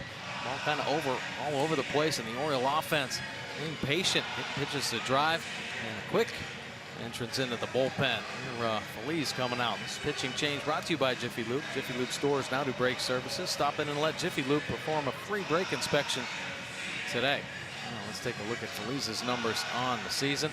This will be his 40th appearance, 4 wins with a 3.83 coming out of the bullpen, 60 punch-outs in 42 1/3. Yeah, another big arm, mid to high 90s with the heater. Opponents hitting .226. A fly ball pitcher for sure, up 70%. Only 4 home runs given up. You see the first batter at 194, and boy, a lot of runners able to score. So good opportunity here for the Orioles. A 2-run inning and a 3-run lead. Mancini's at second with 2 down. Phillies on Friday night worked an inning and allowed a run. He worked the 8th inning, and that made it 8-2 Houston. The Orioles then scored the 5 in the bottom of the 9th and came up short.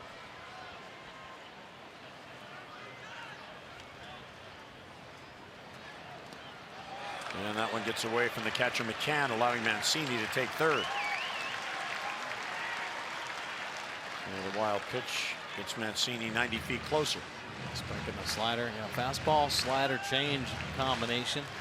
Primarily just the fastball slider. He spikes that one, picks up over the head. McCann, watch out now at third base. Be aware of another one of those. That's McCullers, tough day for him.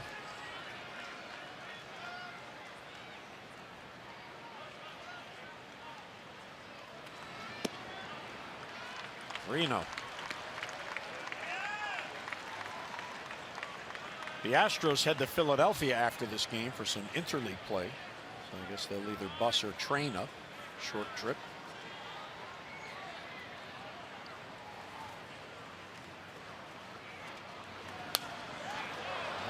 The green light, fouls it back. I like that. Caleb Joseph, the green light for Buck Showalter. And the confidence, and obviously Caleb's approach at the plate right now. Getting outside of himself, and been very consistent, especially in the month of July.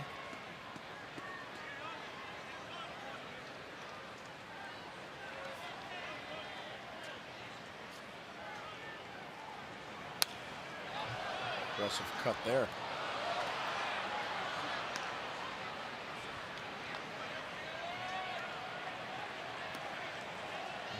His body in a real good position to really handle anything. That fastball 95 on the outside corner, maybe just off the edge.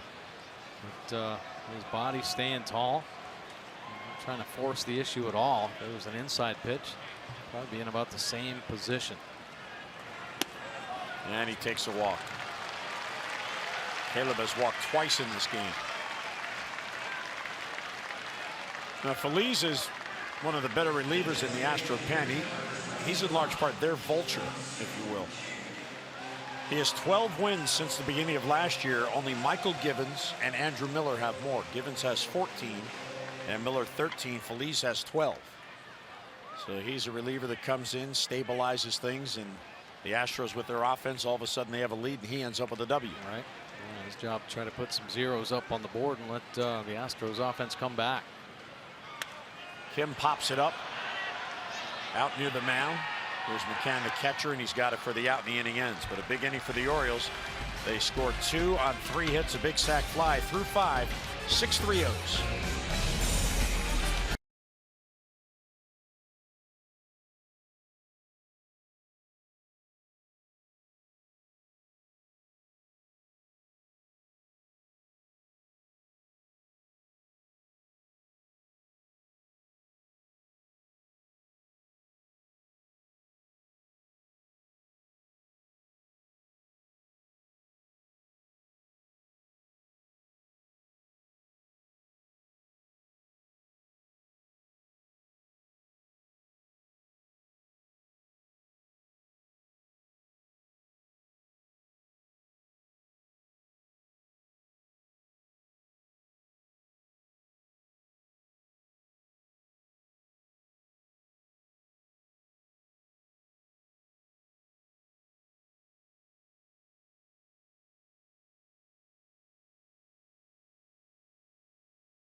Hero Earl Friedman.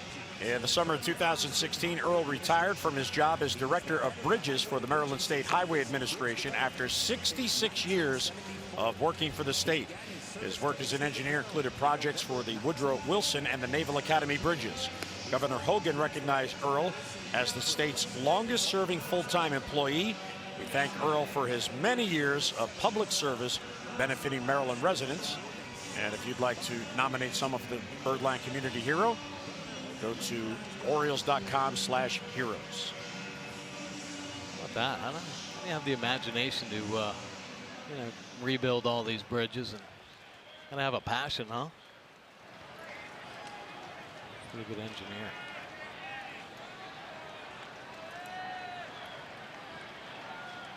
Yeah, that would be a little bit out of my range, I think. You know, you have to know things like engineering. And a base hit the other way off the bat of Gonzalez. Man, this guy's, he's got a sweet stroke. 2 for 2 and a walk. Yeah, Machine understands what to look for when he steps up there.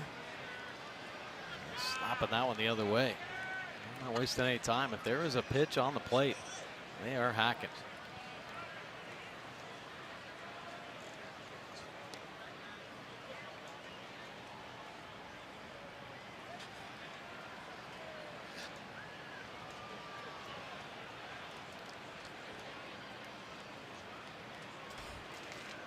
Here's Brian McCann. He'll take ball 1. No activity as of yet in the Oriole bullpen. Mundy's been fairly pitch efficient overall. Only the 4th inning when he threw 25 pitches. That was the only high octane inning, if you will.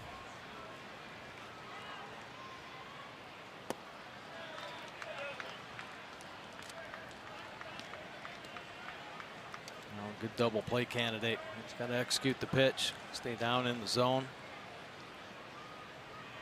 Get a little change up down there. Rollover piece. Good changeup. Wow. Yeah, he's thrown a few good ones with in hitters counts. 2-0, 3-1. Take a look here. McCann just gearing up for the fastball. Well out in front. Bundy pulling the string.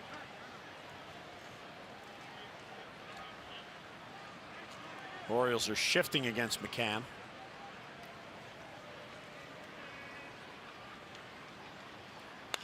Ground ball to first, glove by Davis, knocks it down. He'll have one play and he'll tag out McCann. Bounced up on, I think it hit the heel as he was trying to glove to make the turn and try to get Gonzalez at second base. Yeah, coming in hot. Let's take a look. Now, Chris Davis, a few different responsibilities. He's got to bounce off and then gets a little bit of an in-between hop. Good job just keeping it in the infield there to get that first out. Not a lot of time to react and move the feet. Making sure of one.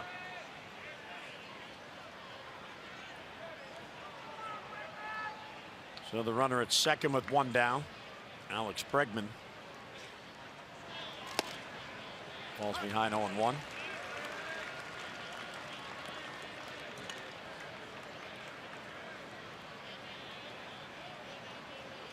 You know, Buck Showalter is so right when he talks about there are no fastball counts. And there's a changeup on the first pitch of an at-bat. And you could say, well, what is he changing up from? But he fooled the hitter. He took the pitch. And he comes back with a fastball, so he's ahead 0-2. Well, most hitters, and really you're supposed to be, your rhythm is taught off the fastball. So you have kind of a natural rhythm on 90 and up. So the changeup certainly can play. If you're not changing it off of anything, first pitch, as you mentioned, hitters have that natural kind of cadence. And there's no way you can go up there and actually have your timing set on a changeup and expect to react to a fastball. It's going to be done. So you get your body in the right position to handle 95. And if you're in that good position, you should be able to, if you can recognize the pitch, stay back, keep the hands back, and then adjust to the changeup. Sounds easy. Yep.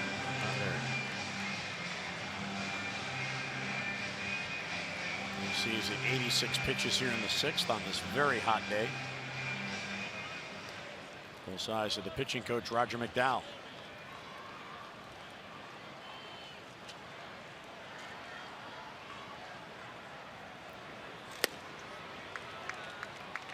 Back-to-back pitches, he couldn't get him to chase.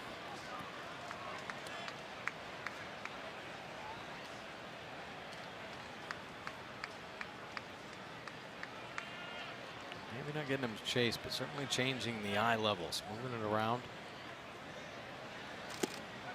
Wow. Good try. That was a lot closer than the one Adam Jones got called out. Bringing that changeup back in there.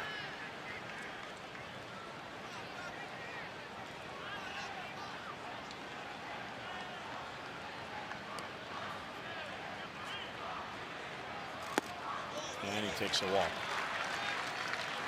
So 2 on with 1 down. That allows the tying run to come to the plate. Fans, we hope you can help support the patients and the families at the University of Maryland Medical Center by attending a special fundraising event for Shannon's Fund. It'll be held on Friday, August 18th, right here at Oriole Park.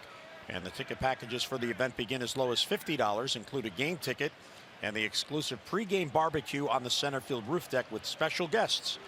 So for your tickets, Orioles.com/Shannon's Fund. And please come on out and help us support that. You will have a great time. Strike taken by Aoki. Del Castro now getting loose. His workload's increasing a bit. Boy, I'll say it seems like every night he's up in the bullpen. Start getting guys out, your role changes. Got some good stuff, and he's starting to feel more confident and comfortable here at the major league level. Deep right field. If it's fair, we're tied in the corner, and that ball is gone. And for the second time in this game, a 3-run home run gets Houston back even. Aoki in the number 8 spot today. 3 for 3 and a 3-run homer gets this game even at 6. Well, you don't expect that. His first at bat, he covered a pitch for a double. Here, the breaking ball. Boy, does he wait on it. He actually poses up here. It's a matter of fair or foul, and it gets up there on the flag court. Pretty impressive swing. His second home run of the year. Ties this one up. So Bundy has allowed 6 runs, all driven in on the 2 swings. Altuve's 3-run home run in the 3rd. Aoki here in the 6th.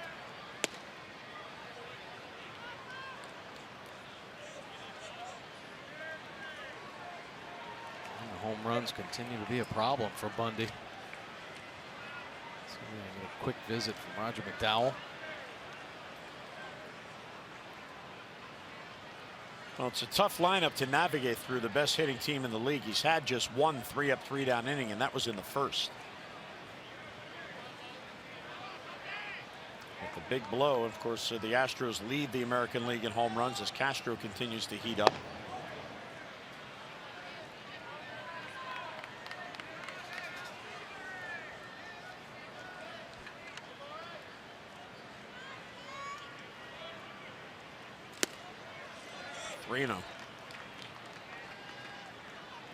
We were talking yesterday's ball game how explosive the bottom third of the Orioles offense had been. And in this ball game, the Astros lower third coming through. There's a 4-pitch walk, and that's going to do it for Bundy. Here comes Buck, and we'll get Miguel Castro here in the 6th. So this turned in a hurry on Bundy, and it all got started by that leadoff single by Marwin Gonzalez. So Bundy out, Castro in the 6th.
Out of the ball game, and he made some pretty good pitches, though.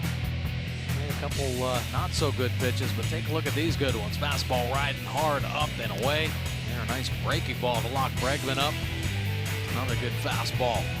But he did a good job mixing and matching throughout this ball game. Lasted 5 1/3, scattering the 8 hits. The Astros hottest offense in the game today. Gave up the 6 earned runs and really 2 mistakes. Altuve a 3-run home run, and Aoki. One was a changeup that leaked back over the inner third, and that one a hanging curveball that Aoki hit out. And now Castro into the ball game. Yeah, more high leverage situations for this young man. 19th appearance, 304 earned run average. Opponent's hitting just 233. He has given up the 4 long balls, but boy, does he have some electricity coming out of that right arm. Fastball up in the high 90s, power slider, and a change to go along with it. The go-ahead run at first is Marisnick with good speed.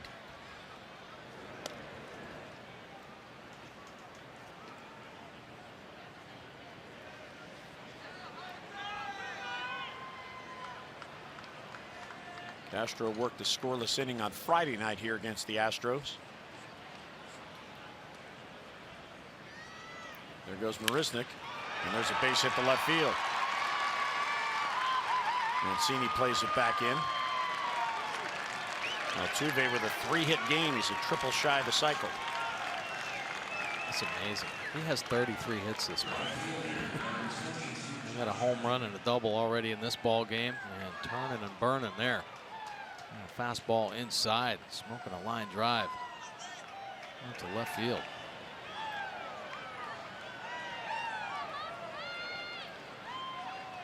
But Bundy out after 5 1/3. Can only look on now.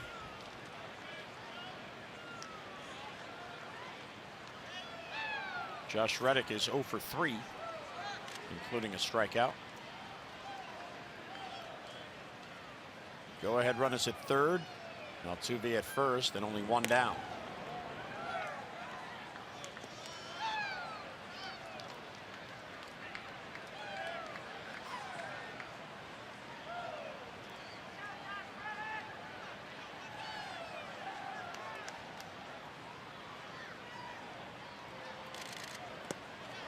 Inside, nearly hit him, and a great play by Caleb. Nice backhand pickup, and then gets the head right back up. Check the base runners. See the fastball trying to untie the shoes of Reddick there. Here's the backhand pick. That's how you move the feet. And you see Caleb Joseph head popping right up, ready to throw. Good speed here in the first and third situation. Put a lot of pressure on the defense.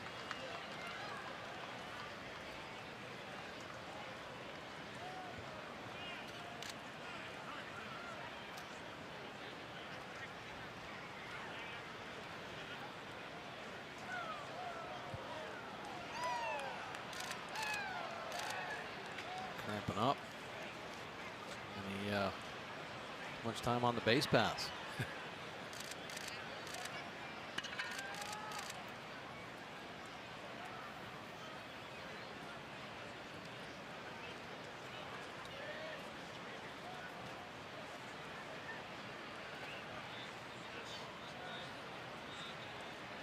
Like they're asking for water. Maybe the plate affected it.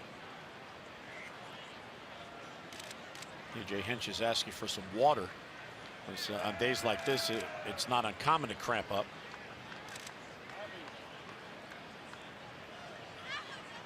You don't want to lose his bat.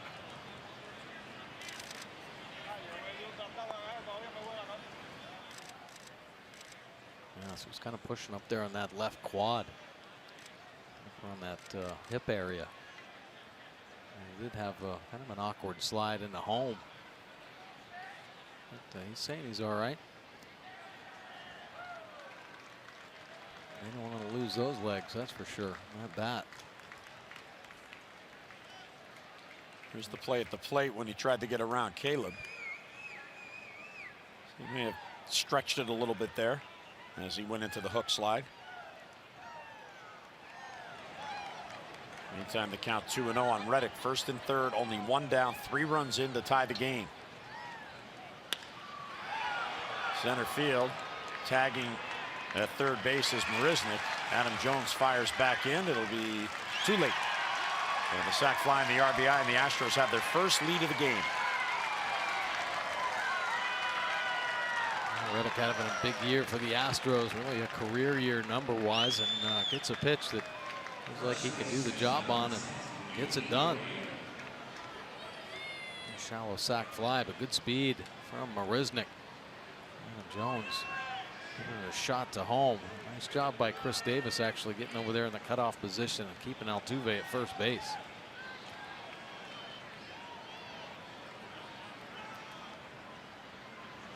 So that closes the book on Bundy. That run will be charged to him. 7 earned runs in 5 1/3. And for the Orioles, it is the 59th start in 98 games of less than 6 innings by a starter. Towards short, Tejada backhands. He goes to second for the force on Altuve, and that ends the inning. Big inning for the Astros. They get 4 to get the lead. O's come to bat in the 6th.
Highlights, final game here. Orioles trying to pull out a win, and boom, boom, Mancini staying red hot, slapping a breaking ball to right field, picking up an RBI on the end. How about this big time pitch? Fastball into one of the hotter hitters in the game.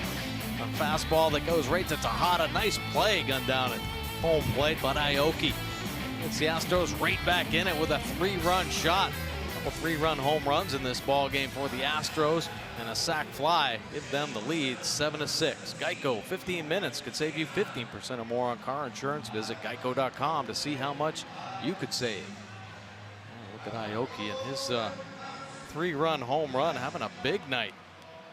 A couple hits down there in the 8 hole, and a couple runs scored. Well, the big blows, the 2 3-run home runs. Even if Tejada leads off, Phillies stays on.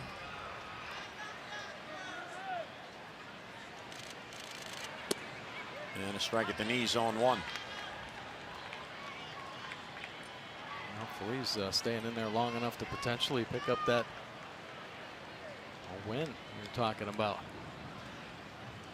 Out of the bullpen.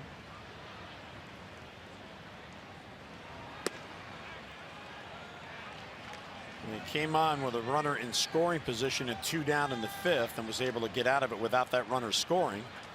And now he's the pitcher of record on the winning side. A.J. Hinch going with an 8-man bullpen, so he has a lot of choices. Just outside, 2-1 on Tejada. He was not only 0 for 2, he has twice bounced into double plays.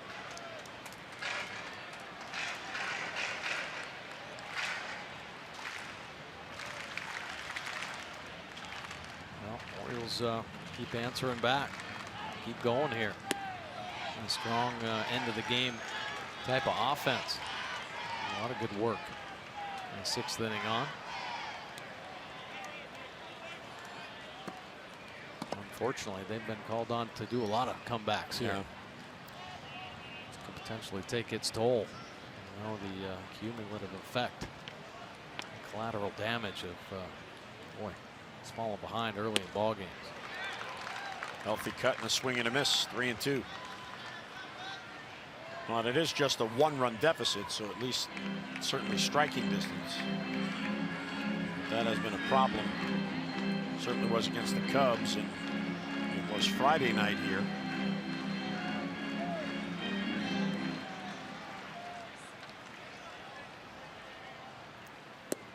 There's a leadoff walk.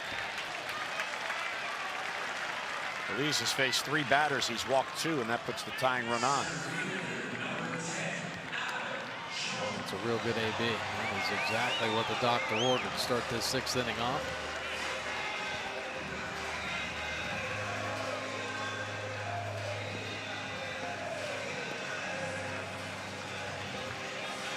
That's Strom coming out for a chat.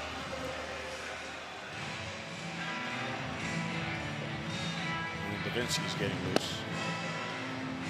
Now, Mike and I want to send our congratulations to the Baltimore Orioles RBI team. The 16 to 18-year-old team today beat Philadelphia 8-4. So the Baltimore Orioles RBI team wins the Mid-Atlantic Regional Tournament. They head on to the RBI World Series now in Cincinnati.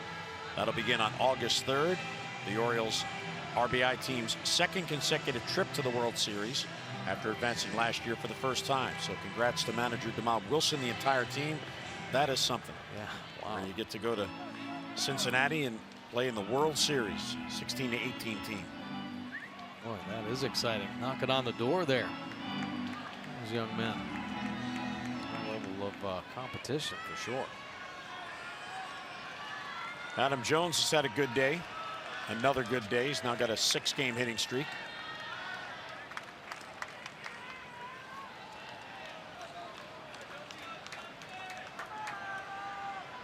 Right man, right spot. A lot of hot hitters here at the top of the Oriole offense or lineup.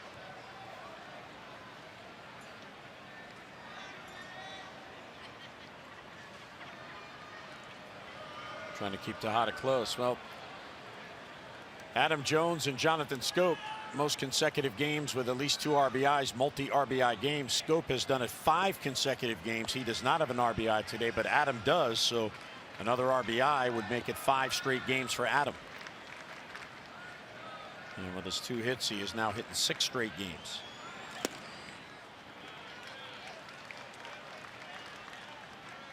Adam now with 27 multi-hit games. Jonathan Schoop leads the club with 34. Hard to find a category Jonathan isn't leading in. No. He has been red hot, to say the least.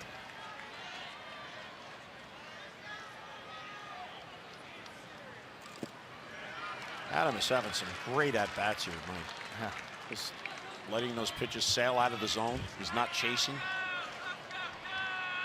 He's trying to zone up as well. Working down there. Adam into a good count here.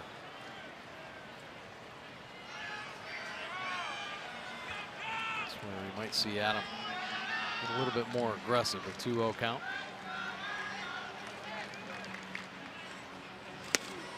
Yep, 2-1. High heat. Which is fine. Sometimes you sell out a little bit. And here, 95. Coming in about chest high. Adam getting behind it with a little bit of a bat head drop.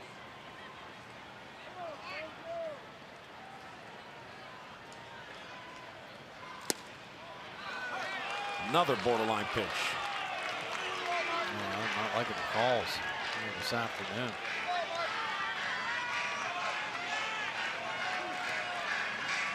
Buckmead now an elevated as well. You see it now below the knees there.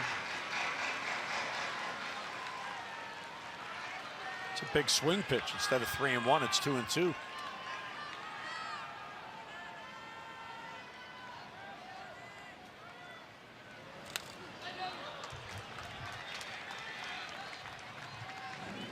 Good chance there.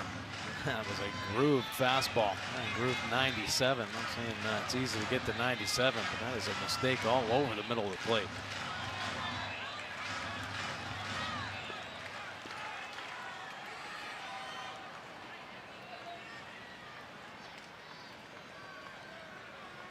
So hot at first, nobody down.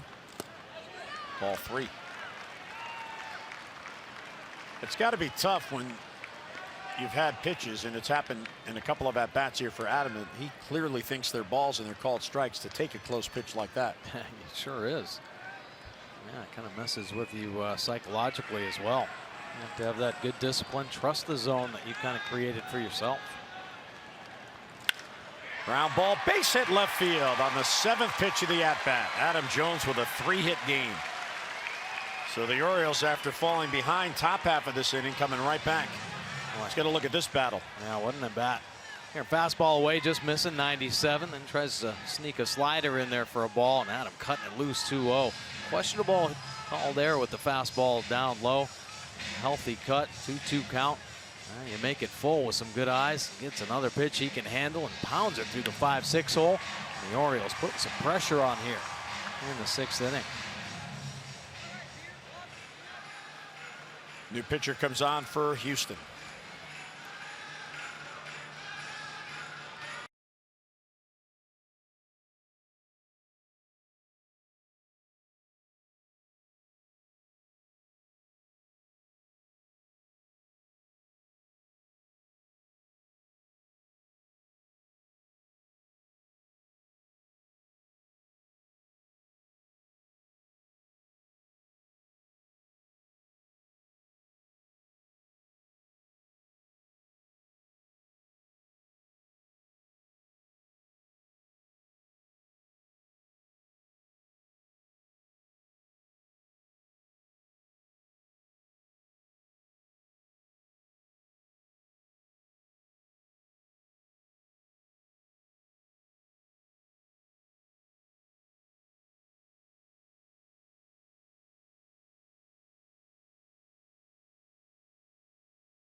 Fresh out of the bullpen, Phillies couldn't get any outs here in the 6th inning. 2.88 earned run average, 77 punch outs in 56 in the 3rd innings. He's got some quality stuff. Good fastball in mid-90s, a slider curve, but a real good changeup. Bread and butter pitch when he gets ahead. See the opponent's hitting only 166 off Davinsky. First batter 194. 75% of the runners remain stranded. Tough situation here though, with runners at first and second and nobody out. More Davinsky. And he is a strikeout pitcher. He'll face Machado, who's 0 for 3 head-to-head against him. And he has struck out twice, plus a walk. It was a hot day.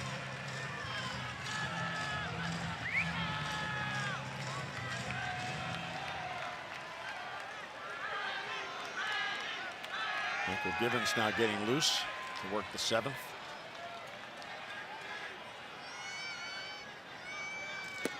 Outside, ball 1.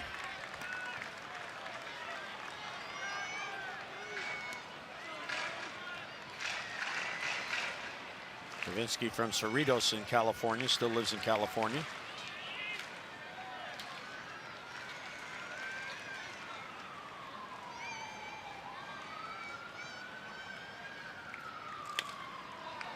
Out straight down at the plate. 1-1 on Machado. A couple early sliders to Manny Machado. Kind of pitching backwards to him this whole series. A lot of teams do that. Slow him down and expand with the power fastballs.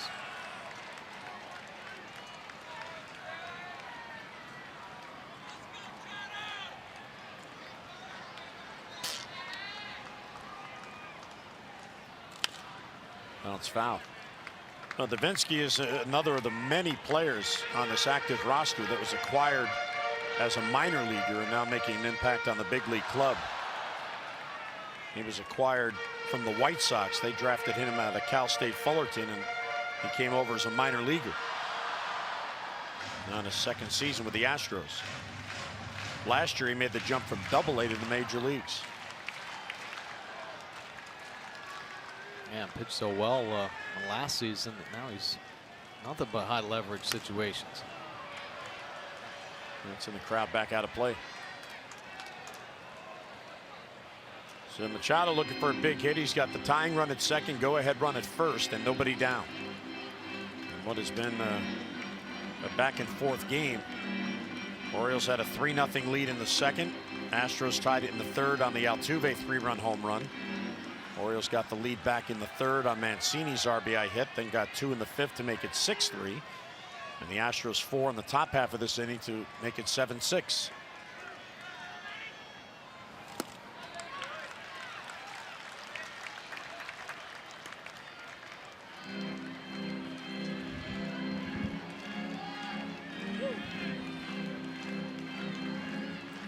At 2-2 on Machado with Scope on deck.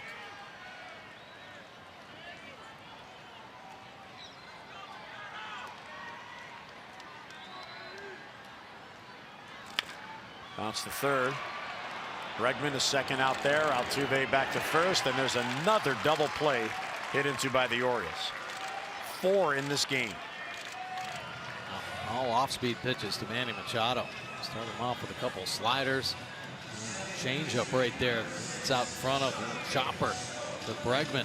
See him quickly set the feet, throwing a strike to Altuve, and they clean up that double play. Boy, that has been this team's best friend here this afternoon. So Bregman starts it to Altuve. So Hada ends up at 3rd, but now 2 down.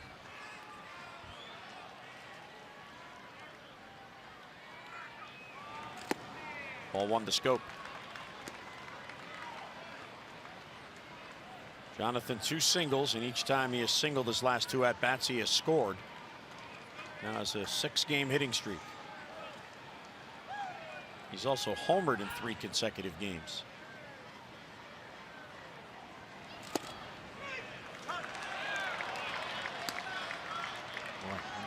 Not make a mistake there on that inner 3rd. Jonathan Scope will make you pay. That ball painted at 95.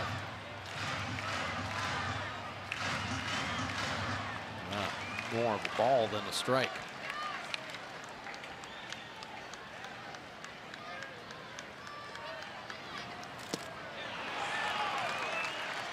One and two on the off-speed pitch, swing and miss. That's some quality stuff. Some good power fastball at 95 miles an hour. That sharp slider on the outside corner. His changeup is his best put-away pitch.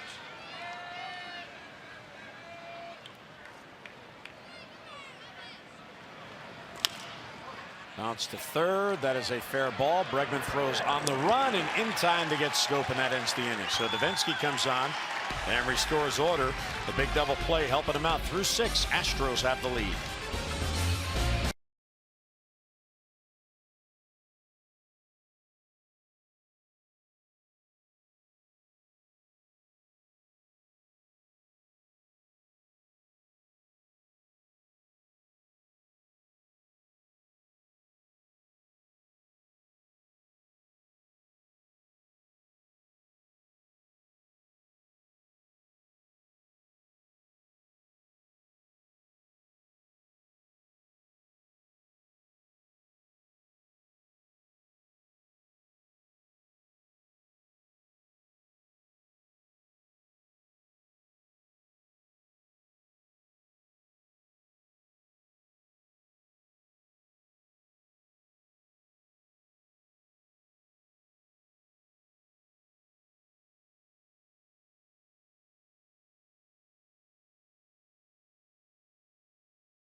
It's time for the Unlimited Baseball Break, brought to you by T-Mobile. Let's look around the AL East. Tampa Bay leading Texas 5-3 in the 7th. Big day for Malik Smith. Tampa Bay right there. They're in a virtual tie for second place with the Yankees, 3.5 games back of Boston. Indians beat the Blue Jays 8-1. Big day for Corey Kluber. Yet another big day, 7 2/3, 1 run on 5 hits. The Blue Jays now 44-54. They've lost 3 in a row and 8 of 11. No score, Angels and Red Sox in the 3rd with Rick Porcello on the mound. Most losses in Major League Baseball with 12. And the Yankees about to get started in Seattle with Caleb Smith making his first Major League start. Seattle beat the Yankees last night in a walk-off on a base hit by Nelson Cruz. More Porcello. Cy Young last year. 12 losses this year. Castro stays on. Here's Gaddis. He'll take a strike. Gonzalez and McCann will follow as we play in the 7th. Frustrating day here for the O's. Dylan Bundy twice was given 3-run leads, and the Astros came storming back on him with 3-run homers.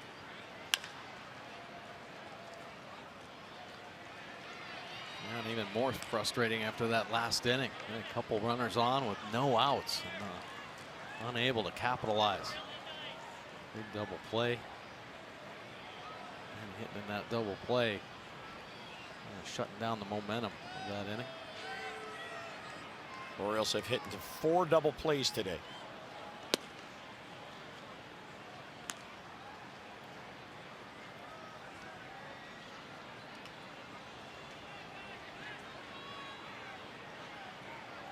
Donnie Hart now getting loose.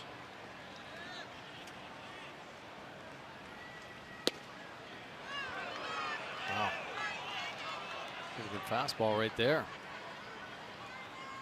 What happened to that outside corner? It's well off, but it has been called a strike here in this ball game.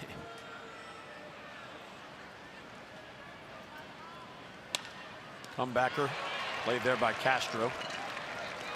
And one away here in the 7th inning.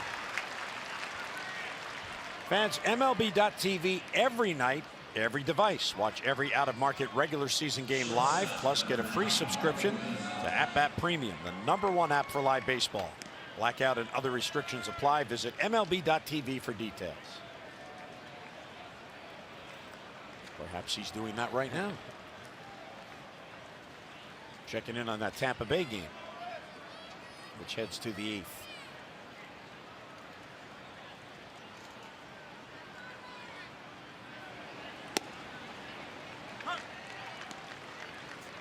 He's got a 90-mile-an-hour changeup too.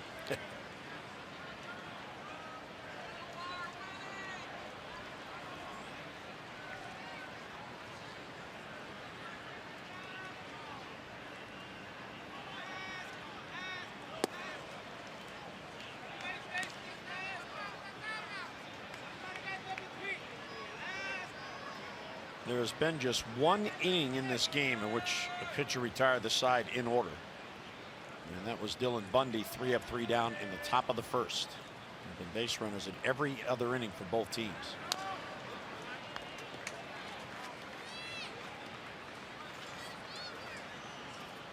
And for Castro, the question is, can he get Gonzalez out? He's been on base all 3 times, and he got the rally going in the 6th inning with a leadoff single against Bundy.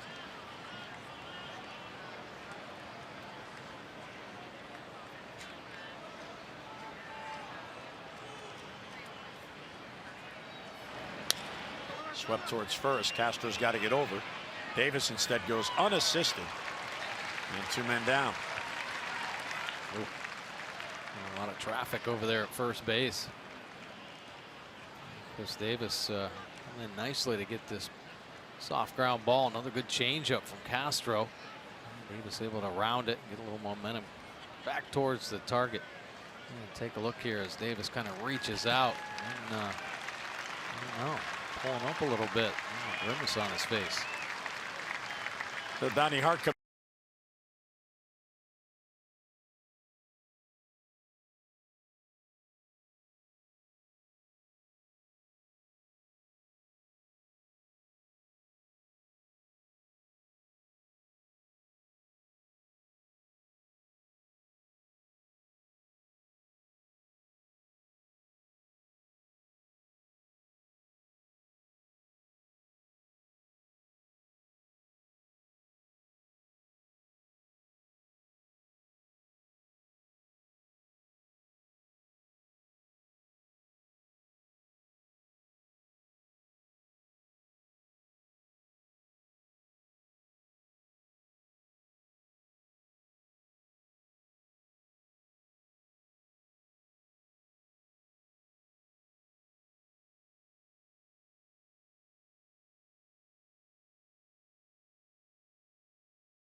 For the 3rd out of this inning, 2.67 earned run average. A scoreless inning in last night's ball game against these Astros. 24 punch-outs in 30 1/3 innings of work. I see the opponent's hitting 267 overall. Lefties at 255. That's who he's got. And McCann stepping up to the plate. The first batter at 250. Like to have that number come down just a little bit.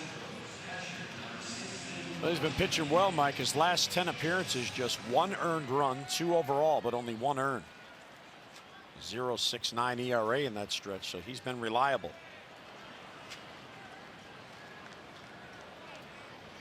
Aaron O'Day, who had a tough night last night, back on the mound.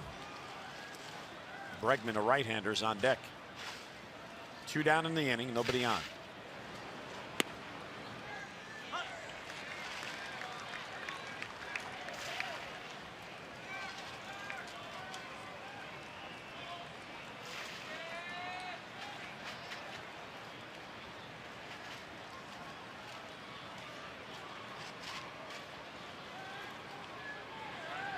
Outside, 1-1. McCann has seen Donnie Hart 4 times. He has 1 hit.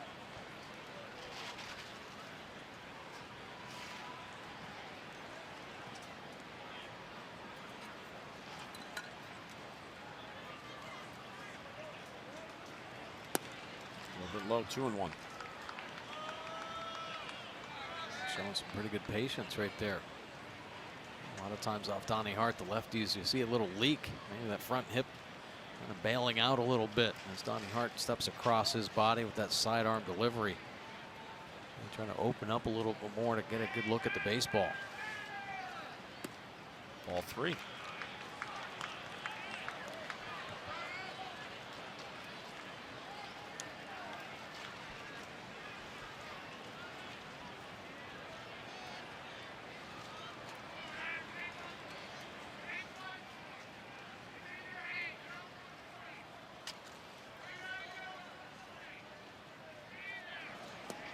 And outside, so there's a walk. McCann on his way to first.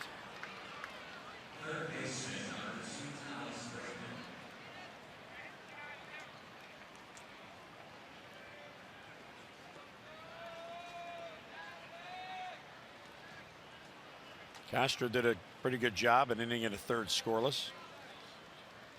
He did allow an inherited run to score, which was the go-ahead run.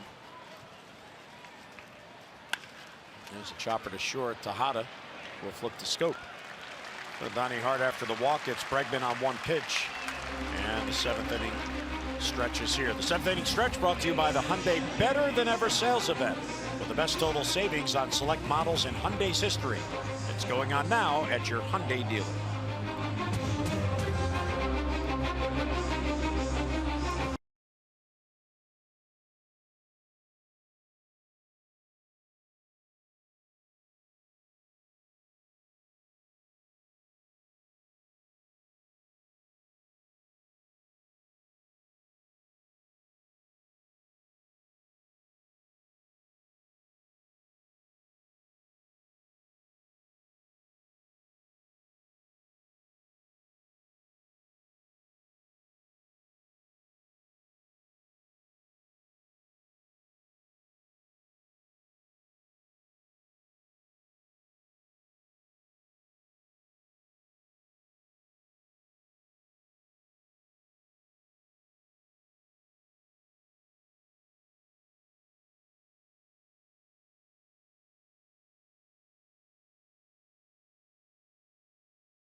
Orioles getting set to bat in the bottom of the 7th. Astros holding on to a 7-6 lead. And welcome into the booth, Jim Hunter with Mike Bordick. And a tough weekend with this Astros team, the best hitting team in the American League. And even today, Dylan Bundy, early on, he had really good command. He had good stuff. A couple of 3-run leads, but boom, 3-run home run, another 3-run home run. and the Astros now have the lead. Yeah, it's a relentless offense, and I think the Orioles have seen that in all the games they've played against them this year. It's a tough bunch, 1 through 9.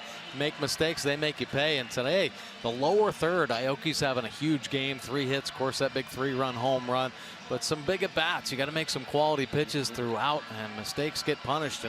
And once again, the Oriole offense has to come back again here late in this ball game. A nice job putting a couple zeros up. A good opportunity here in the last few innings. Yeah, and the good news is the Orioles have been swinging the bats well, and it's only a 1-run game, so plenty of time. 3 at-bats to go. A lot of big bats in this Oriole offense as well. And make mistakes to them, and they're going to make you pay.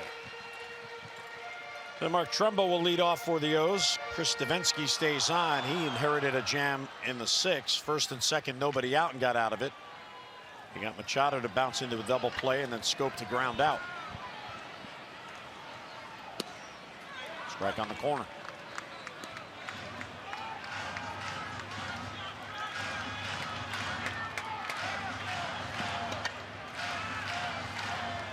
Trumbo part of the rally in the 5th inning when the Orioles padded their lead to 6-3.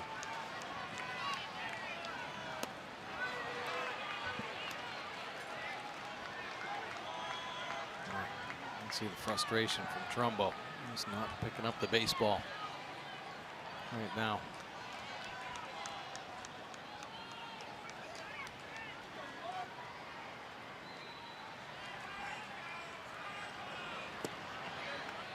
Outside, a ball and 2 strikes.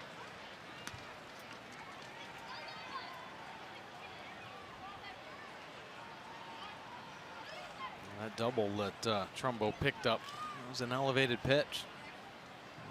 That's what he's got to kind of remind himself. Get the ball up in the zone. Left field, down the line. Will it stay fair? Towards the corner it goes, and that is a home run. That ball is gone, and we are tied. It hugged the line.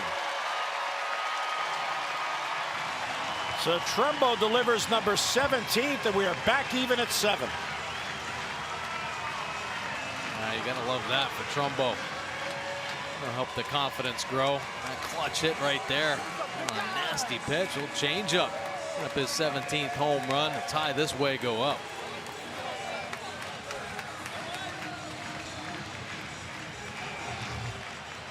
So just like that, we're back even. And it's a day for the hitters.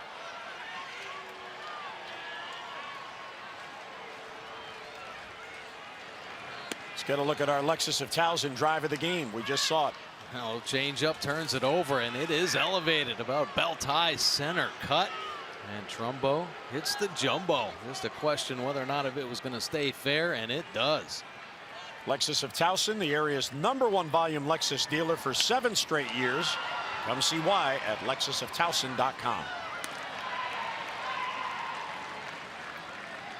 And you know he's going to be feeling a little better about it now, Mike. As you mentioned, he's been having some trouble picking up the ball, especially the slider. But he doubled in the 5th and scored, now homered. Yeah. Well, nice swing there from Trumbo. Definitely had the height. That was a moonshot. And Davis goes down on strikes. Can't reach the high fastball.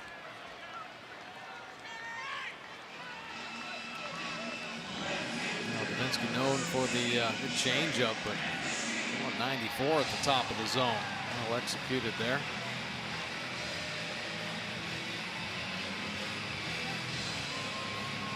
Michael Gibbons still getting loose.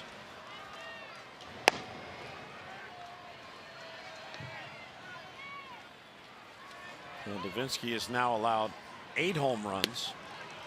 And it was Davinsky who was on the mound on Friday night when Scope hit the 3-run home run in the 9th to make it 8-7.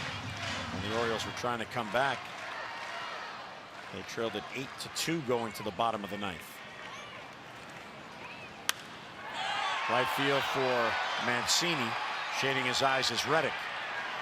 And in front of the scoreboard makes the catch for the 2nd out.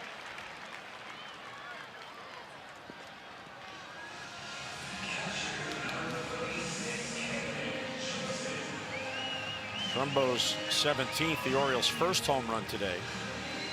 So they now have 17 home runs in the 10 games on the homestand.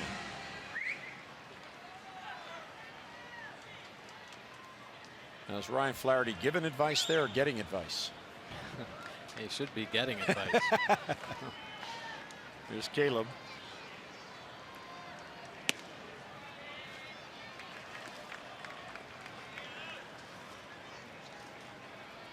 Caleb has been on base twice with a couple of walks. He's 0 for 1 officially.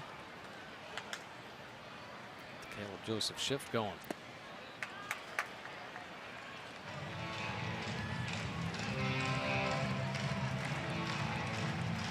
Stavinsky got out of the jam in the 6th, but the leadoff home run by Trumbo has tied this game.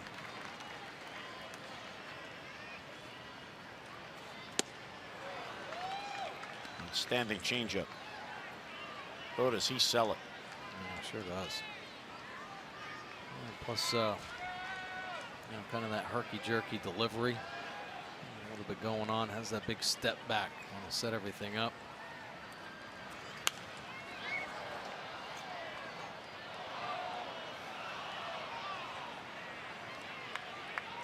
But the Astros bullpen is 9th in the American League. The bullpen ERA coming in was 4.10, and that's why you keep hearing chatter that the Astros would like to back end, in particular getting someone for the back end. Ken Giles is their closer, but if you get another late inning reliever, it can bump other pitchers back towards the middle of the game. But Davinsky's having a good year. There are some good arms down there, but had some inconsistencies. But you'd think with so many arms, they'd be able to set up the matchups well enough to have a little bit more success. Especially with 8 relievers. Yeah. Friday night they had 9 out there. Bounce towards short. Marlon Gonzalez will get it to first, and the inning ends, but the Orioles get back even. Brand new game. Mark Trumbo right down the line. It stayed fair, and number 17 has evened this game.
Game. They'll begin a 6-game road trip tomorrow in St. Pete. Kevin Gausman on the mound against the left-hander Blake Snell. Our coverage on Masson begins at 6:30 with those extra presented by Jeep, and then game coverage at 7 o'clock. We've got all the access you need right here on Masson and their Tampa Bay, their season snapshot. And of course, the starter ERA, that's the key. That's how they compete. Well, it sure is. Of course, Archer, Cobb back in the rotation, Faria. The Orioles are going to face, and is having a monster season with that .252 earned run average. And they got some sluggers as well. You see the 143 home runs. Well, Morrison with 26. Sousa Jr.'s got 20. So, they're in the hunt right now, and they're kind of smelling it. They're being more aggressive, bringing some new arms in. They just landed Sergio Romo, who was put on waivers from the Dodgers. So they acquired him to strengthen the bullpen as well. It's going to be a test for the O's. But right now, it's 1 inning at a time. This inning, Michael Givens holding opponents down to that 197 batting average. Michael has been a force out of this Orioles bullpen, especially here lately, about as dominant as any bullpen piece in the game.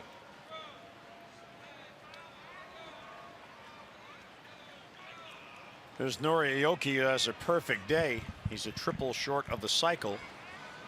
So is Altuve. And it was Aoki with the 3-run home run in the 6th that got the game even against Dylan Bundy. Astros then scratched out another run that inning. Orioles now have tied it on the Trumbo home run.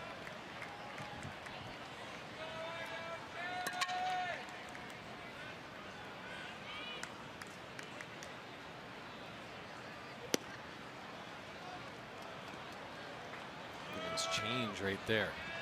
Primarily using it against the left-handed hitters. Trying to find some way to get Aoki off balance.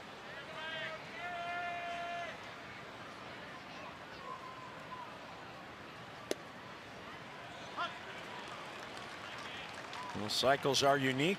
Last cycle, 2013, Brandon Barnes against Seattle. So the next question is, where is Brandon Barnes now?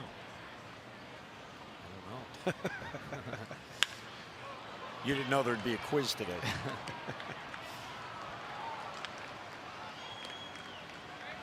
Givens, by the way, 7 consecutive scoreless appearances as he comes on.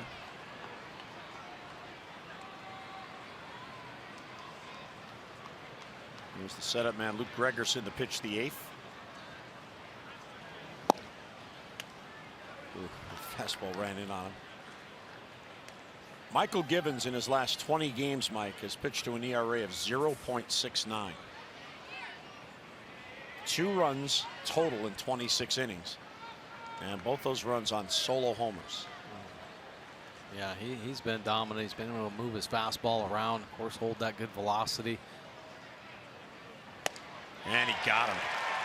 Explosive fastball. Now, last 2 pitches, fastballs. One riding up and in hard. Almost taking the knuckles off Aoki. And then how about 97 painted up and away. So tough to get to. And Givens just doing what he's been doing. Good location with the heater. What I like is he's been able to kind of manipulate the brakes on his slider and command it much better. Another good fastball down and in.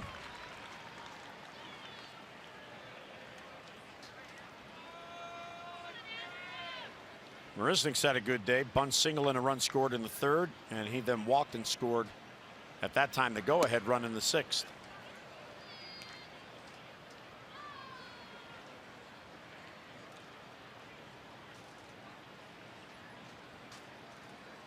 Altuve over there talking to the veteran Carlos Beltran. Well, Beltran's 40, probably has it in his contract. I don't do day games after night games. I'm going to just sit here and watch, cheer on the team, and I'll have my bat in case you need me to pinch hit. 2-2. At times Michael Givens can get away with some mistakes because of the deception with his delivery. You know, coming from the side, he turns his back to the hitter, which at times can probably be a little fearful, especially when he's cutting it loose about 98 miles an hour.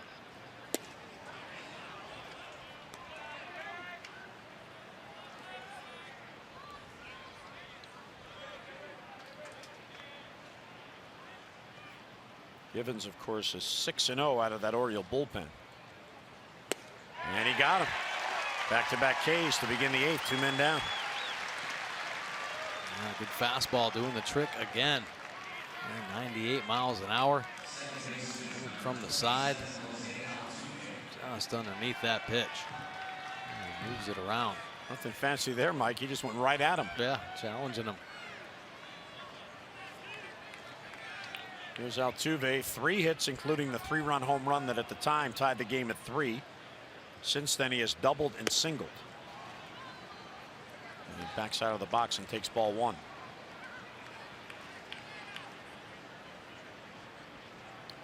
Career high 15-game hitting streak now.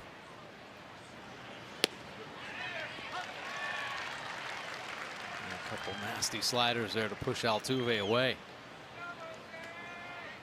Those numbers in the 15-game hit streak. 493. That ball is trouble off the end of the bat, and there's a 4th hit for Altuve. He won't get the cycle, but he's on representing the go-ahead run with 2 down in the 8th.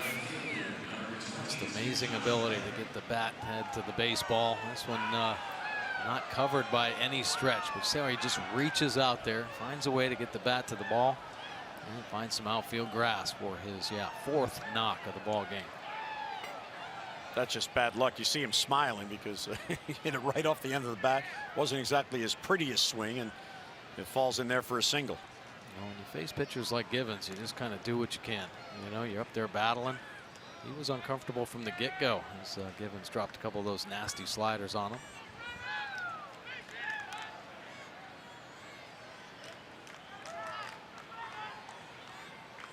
Givens facing Josh Reddick now. Altuve takes off, and the ball goes all the way back to the screen. That'll be a stolen base because he was running on the pitch. Caleb tried to get in position for a quick throw, and the ball zoomed by him. Yeah, came out of the gate a little bit too soon. A lot of times the pitcher catcher combination on the same page. And Michael will give that ball to him out on that outside corner. Have to make the adjustment on a 98-mile-an-hour fastball.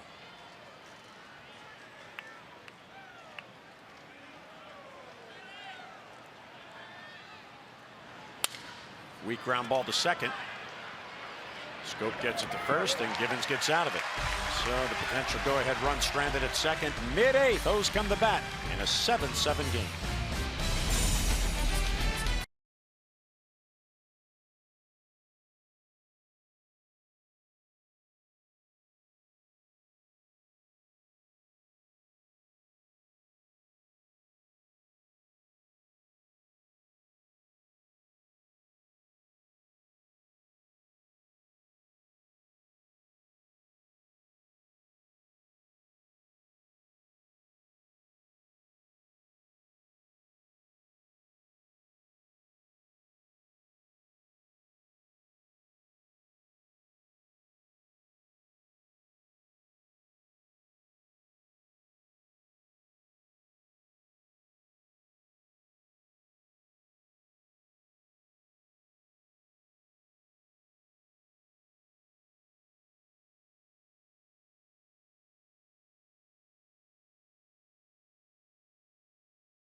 Copyrighted telecast is presented by authority of the Orioles and may not be reproduced or retransmitted in any form.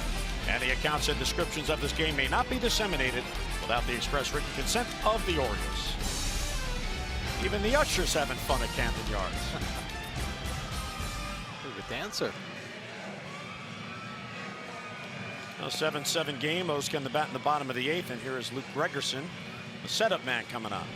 Yeah, Gregerson, some good numbers on the year. That 3.76 earned run average. He too a couple wins out of the bullpen with 47 punch outs in the 38 and the third innings of work. And you see the opponents hitting just 231 off Gregerson, but he has given up 7 long balls.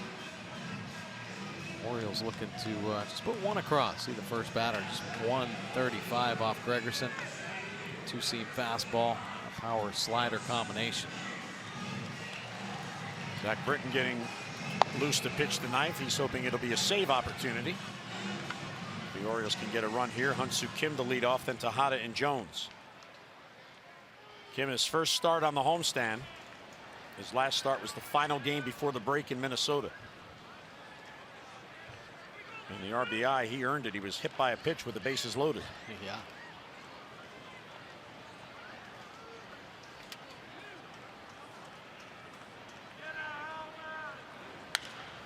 First ball swing. Easy play for Altuve. One pitch, one down.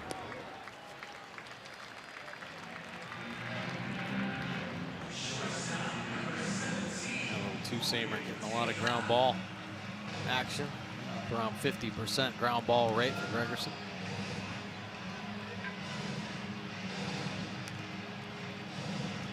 It's Ruben Tejada. He walked in the 6th. He's also bounced into a couple of double plays.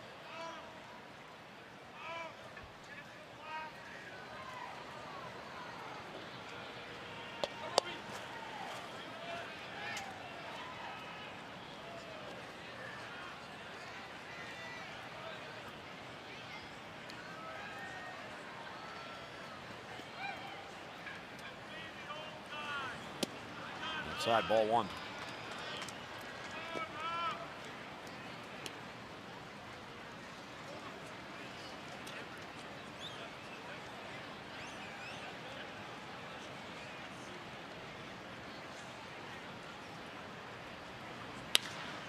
Base hit down the left field line. And they were playing him towards the gap. Tejada easily into second base with a double. Well, Ruben Tejada, he is now 4 for 7 against Gregerson head-to-head. And the go-ahead run in scoring position with only 1 down. How about that good look right there? Fastball on the inside corner. He's been turning and burning this whole homestand. That is his 10th hit here on the homestand. And not as important as that, getting himself out in scoring position here in the 8th inning.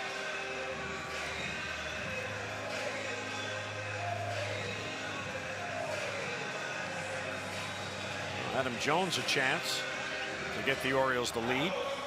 He said yet another good game.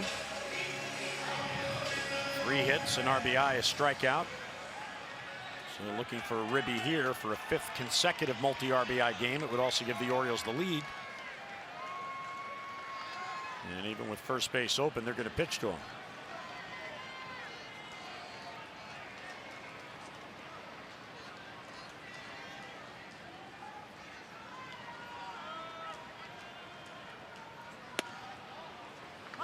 Off-speed pitch for a strike. Adam now has 101 base hits on the year. He joins Jonathan Scope with 100 hits. Jonathan has 110 now with his 2 here today. Trumbo's getting close. He has 96. And Mancini now has 90.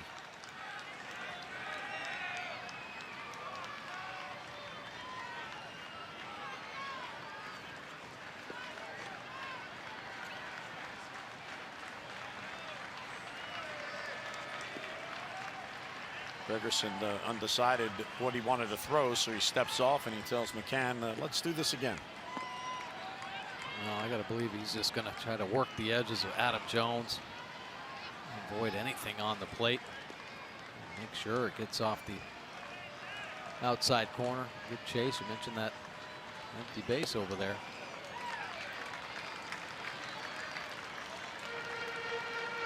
And the breeze now blowing out. Let's see if Adam maybe can get one airborne here.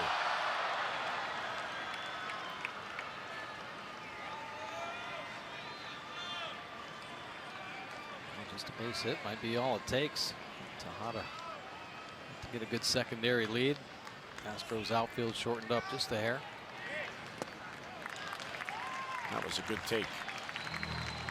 2-1.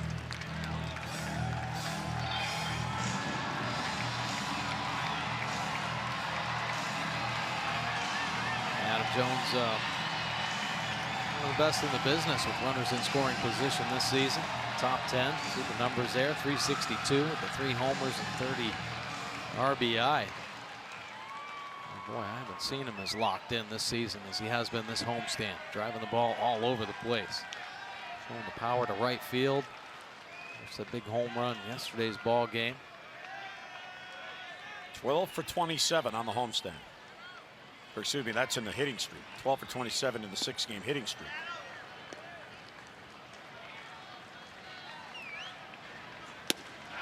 Two and two, got it by him. Good fastball. Outside corner, maybe just a little beyond.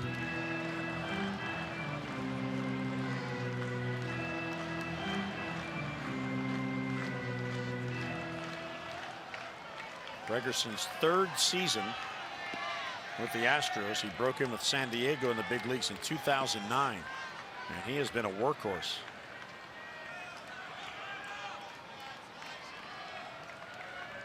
Two and two. Line drive, base hit up the middle for Adam Jones. Tejada got a late start. He wasn't sure it was going to go by Altuve, and he goes to third. So Adams' fourth hit puts the go-ahead run at third with one down. Wow, a piece of hitting by Adam Jones, expanding a little bit, just reaching out there, but smokes it back through the box. Tejada's got to take a step back, honoring that line drive right over the pitcher's shoulder, on into center field. And boy, that was a tough hold for Dickerson, but a smart hold, as Tejada had to take a couple steps back. Yeah, he hesitated. I'm guessing he thought Altuve may have been able to catch that in the air before it got by him. Well, anytime a ball's coming off on the line as a base runner, you freeze. And with it being up the middle, it took us a little step back. That's a smart play. I mean, you certainly don't want to get doubled off in that situation. Keep some pressure on. Now is a chance for Manny Machado. Let's get the ball up in the air for the sac fly.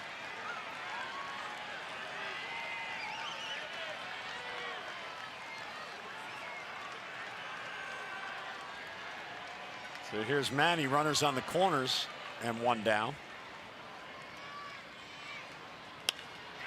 Left center field. Chasing back on it, Aoki. The center fielder Marisnik calls. Aoki cuts in front, and he caught it, but tagging and scoring is Tejada. And Jones alertly goes to second base. So Machado delivers, sac fly and RBI, and the O's have the lead. Well, there you go. Nice job by Manny Machado, getting the pitch that he can handle. You see the breaking ball stays up enough. Manny with the smart idea. Aoki over boogieing out there in left field. Marisnik with the better angle on the baseball, probably the stronger arm as well. Tejada making sure he crosses the plate for the go-ahead run. A huge RBI for Machado on his fourth sac fly of the year. That's his 50th ribby, and it gives the Orioles the lead. So the O's are 3 Zach Britton outs away from a win. And Scope now with a chance for an add-on run as Adam Jones alertly tagged and got into scoring position. He's at second base.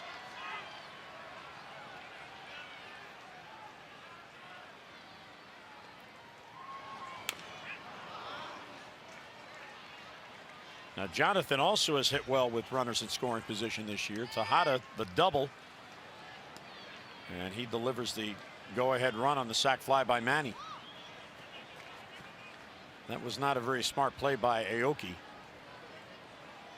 because it enabled Adam Jones to get to second base. Yeah, maybe that's what Aoki was thinking. Maybe he thought he had a better angle to make the throw to second. I don't think either outfielder had a chance at Tejada at home.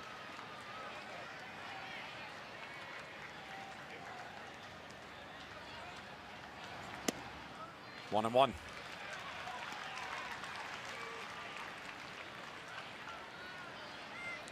Manny telling Scott Coolball, okay, here's the pitch I got.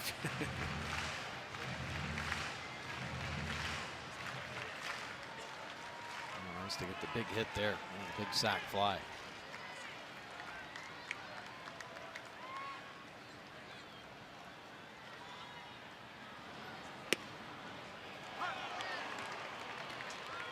Well, despite this tough weekend against the Astros, if the Orioles can hold on here, they'll head out on this road trip having won 5 of the last 7 on this homestand after getting swept by the Cubs. So something to build on. Yeah, well, you know what, this game right here is just a nice confidence builder, as they've had to come back so often throughout, and they keep answering.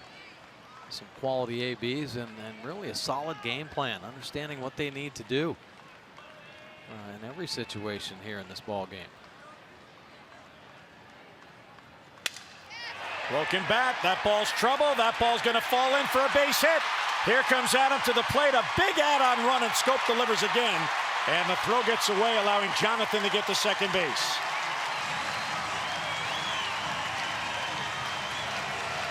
RBI number 70 for Scope, a huge one. And it's now 9-7 Birds. Man, impressive with 2 strikes. He's going to work, battling. Adam Jones, a big-time hit. How about this breaking ball? It's elevated, so he gets a good look at it, but it's probably a good 6 inches off the plate.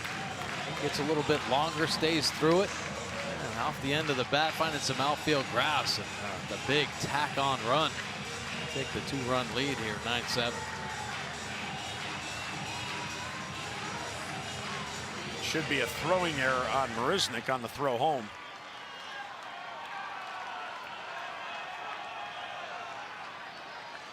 And here's Trumbo, who tied the game in the 7th with a solo home run.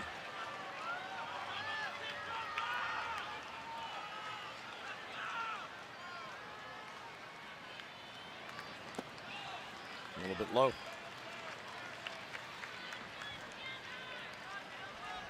Yeah, this kind of comeback once again make the Astros kind of reevaluate the bullpen. They have such a commanding lead right now, but when you think about the shorter series and how it's going to work out in the potential postseason. And the Orioles tied this game and now got the lead against 2 of their most trusted setup men, in Davinsky and Gregerson.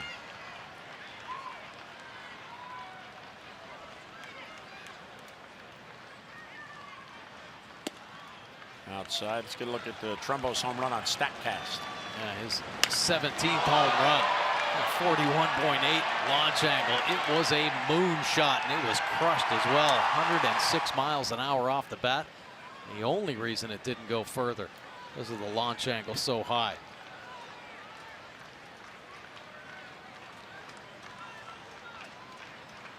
The runner at 2nd and 2 down. Ground ball to 3rd, backhanded by Bregman. And he'll get Trumbo to end the inning, but a big inning for the O's. They get 2 runs to get the lead. We head to the 9th. Britton comes on for the save.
Orioles baseball on Madison is brought to you by Southwest.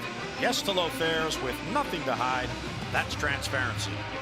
And by visitannapolis.org. Create your moment at visitannapolis.org.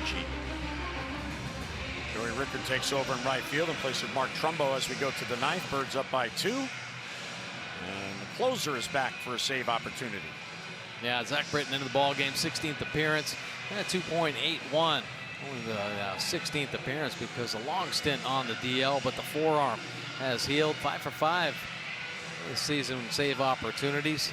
And Britton has been kind of eased back into this closer role.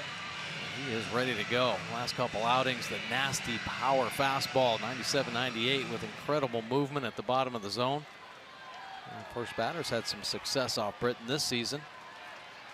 Well, this is his first save opportunity since coming off the DL in Milwaukee on the last road trip. It's his 5th appearance on the homestand. So in half the games, Gurriel is 0 for 4. That add-on run, very, very big for the O's, a 2-run cushion. Ball 2. Zach last worked on Thursday night. He allowed a couple of runs on 2 hits, and The two hits were both just seeing eyes. Yeah, little chopper ground balls, one down the third base line and one right back through the middle. Typical if Britton's going to get beat, it's usually on a seeing eyes ground ball. Ball's behind 3-0.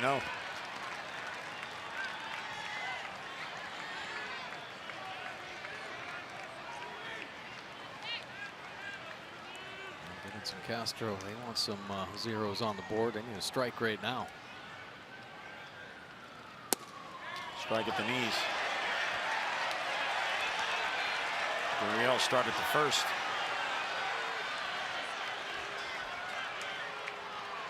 Pretty good fastball.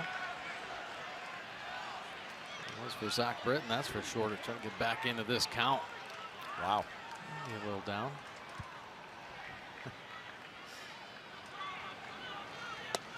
On the corner. Gurriel twice has dropped the bat, and twice now has had to pick it up. Yeah, take a look here. Fastball moving on that outside corner. Real good pitch, picking up the edge. And 2 bat drops. Didn't want to make it a third.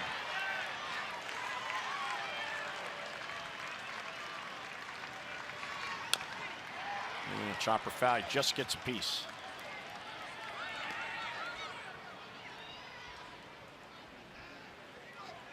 This is the first time Gurriel is facing Britton. A.J. Hinch, the skipper, was hoping for a sweep. Buck and the Birds are looking to get one heading out on the road.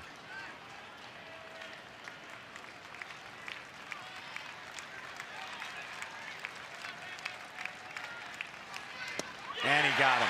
Sinking fastball explodes. And Gurriel stares at Mike Winters. He felt he was cheated out of a couple of strikes. Boy, this is as nasty as it's going to get. It's a perfect pitch. It might have been even called strike 3 here from Zach Britton. Starts about thigh high and dive bombing down below the knees with exceptional velocity and movement. Evan Gattis hitless in the DH spot.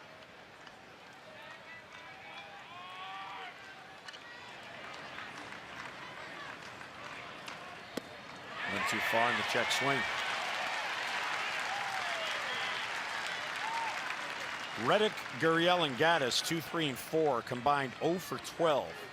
Reddick does have an RBI and a sac fly. Trumbo's home run got this game even in the 7th inning.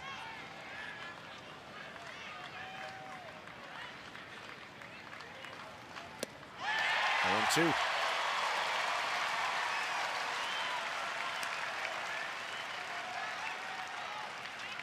Take a look at the Britton breaking ball here. A couple nasty ones. Not supposed to throw that pitch. Zach Britton's known for that power fastball.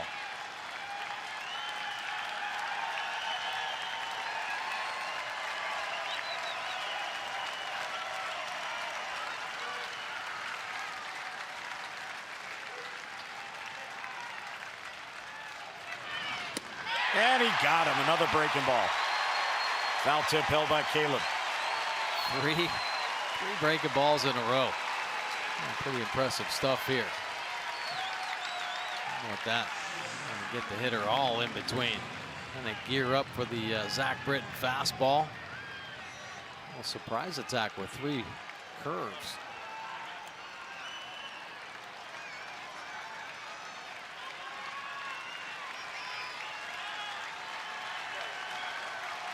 Marwin Gonzalez will bat right-handed against Britton.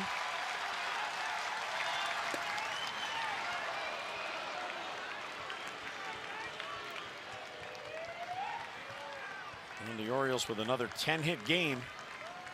14 on the board for the Birds.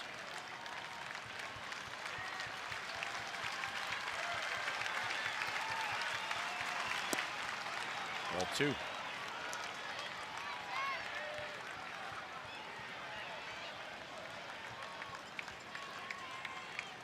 Zach back in the familiar 9th inning. George Springer out on deck to pinch hit from the can.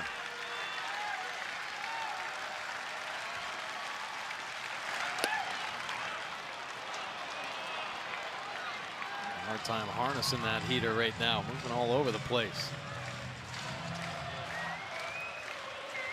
Caleb Joseph setting up in the middle with the big catcher's mitt, the big target.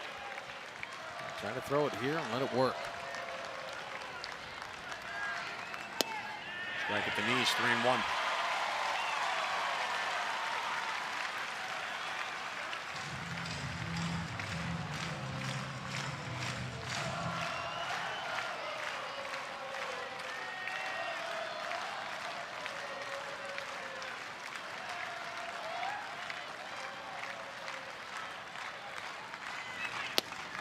Outside, ball 4.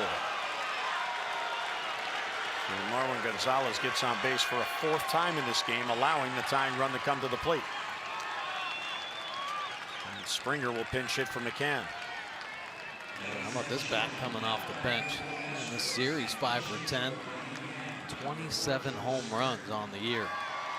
And he is and has been their leadoff hitter.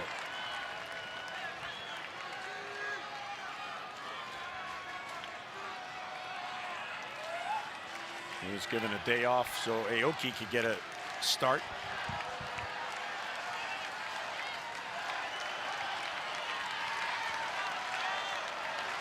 Giles getting loose, just in case this game gets even. And it won't. Big hop to Tejada, and the flip to Scope, and the Orioles salvage the finale. Big win for the O's, having to battle back 55 consecutive save opportunities, most in the American League since 1969. And he converts his first save since coming off the disabled list. Uplifting win, they head on the road. Final score at Camden Yards, Orioles 9, Astros 7.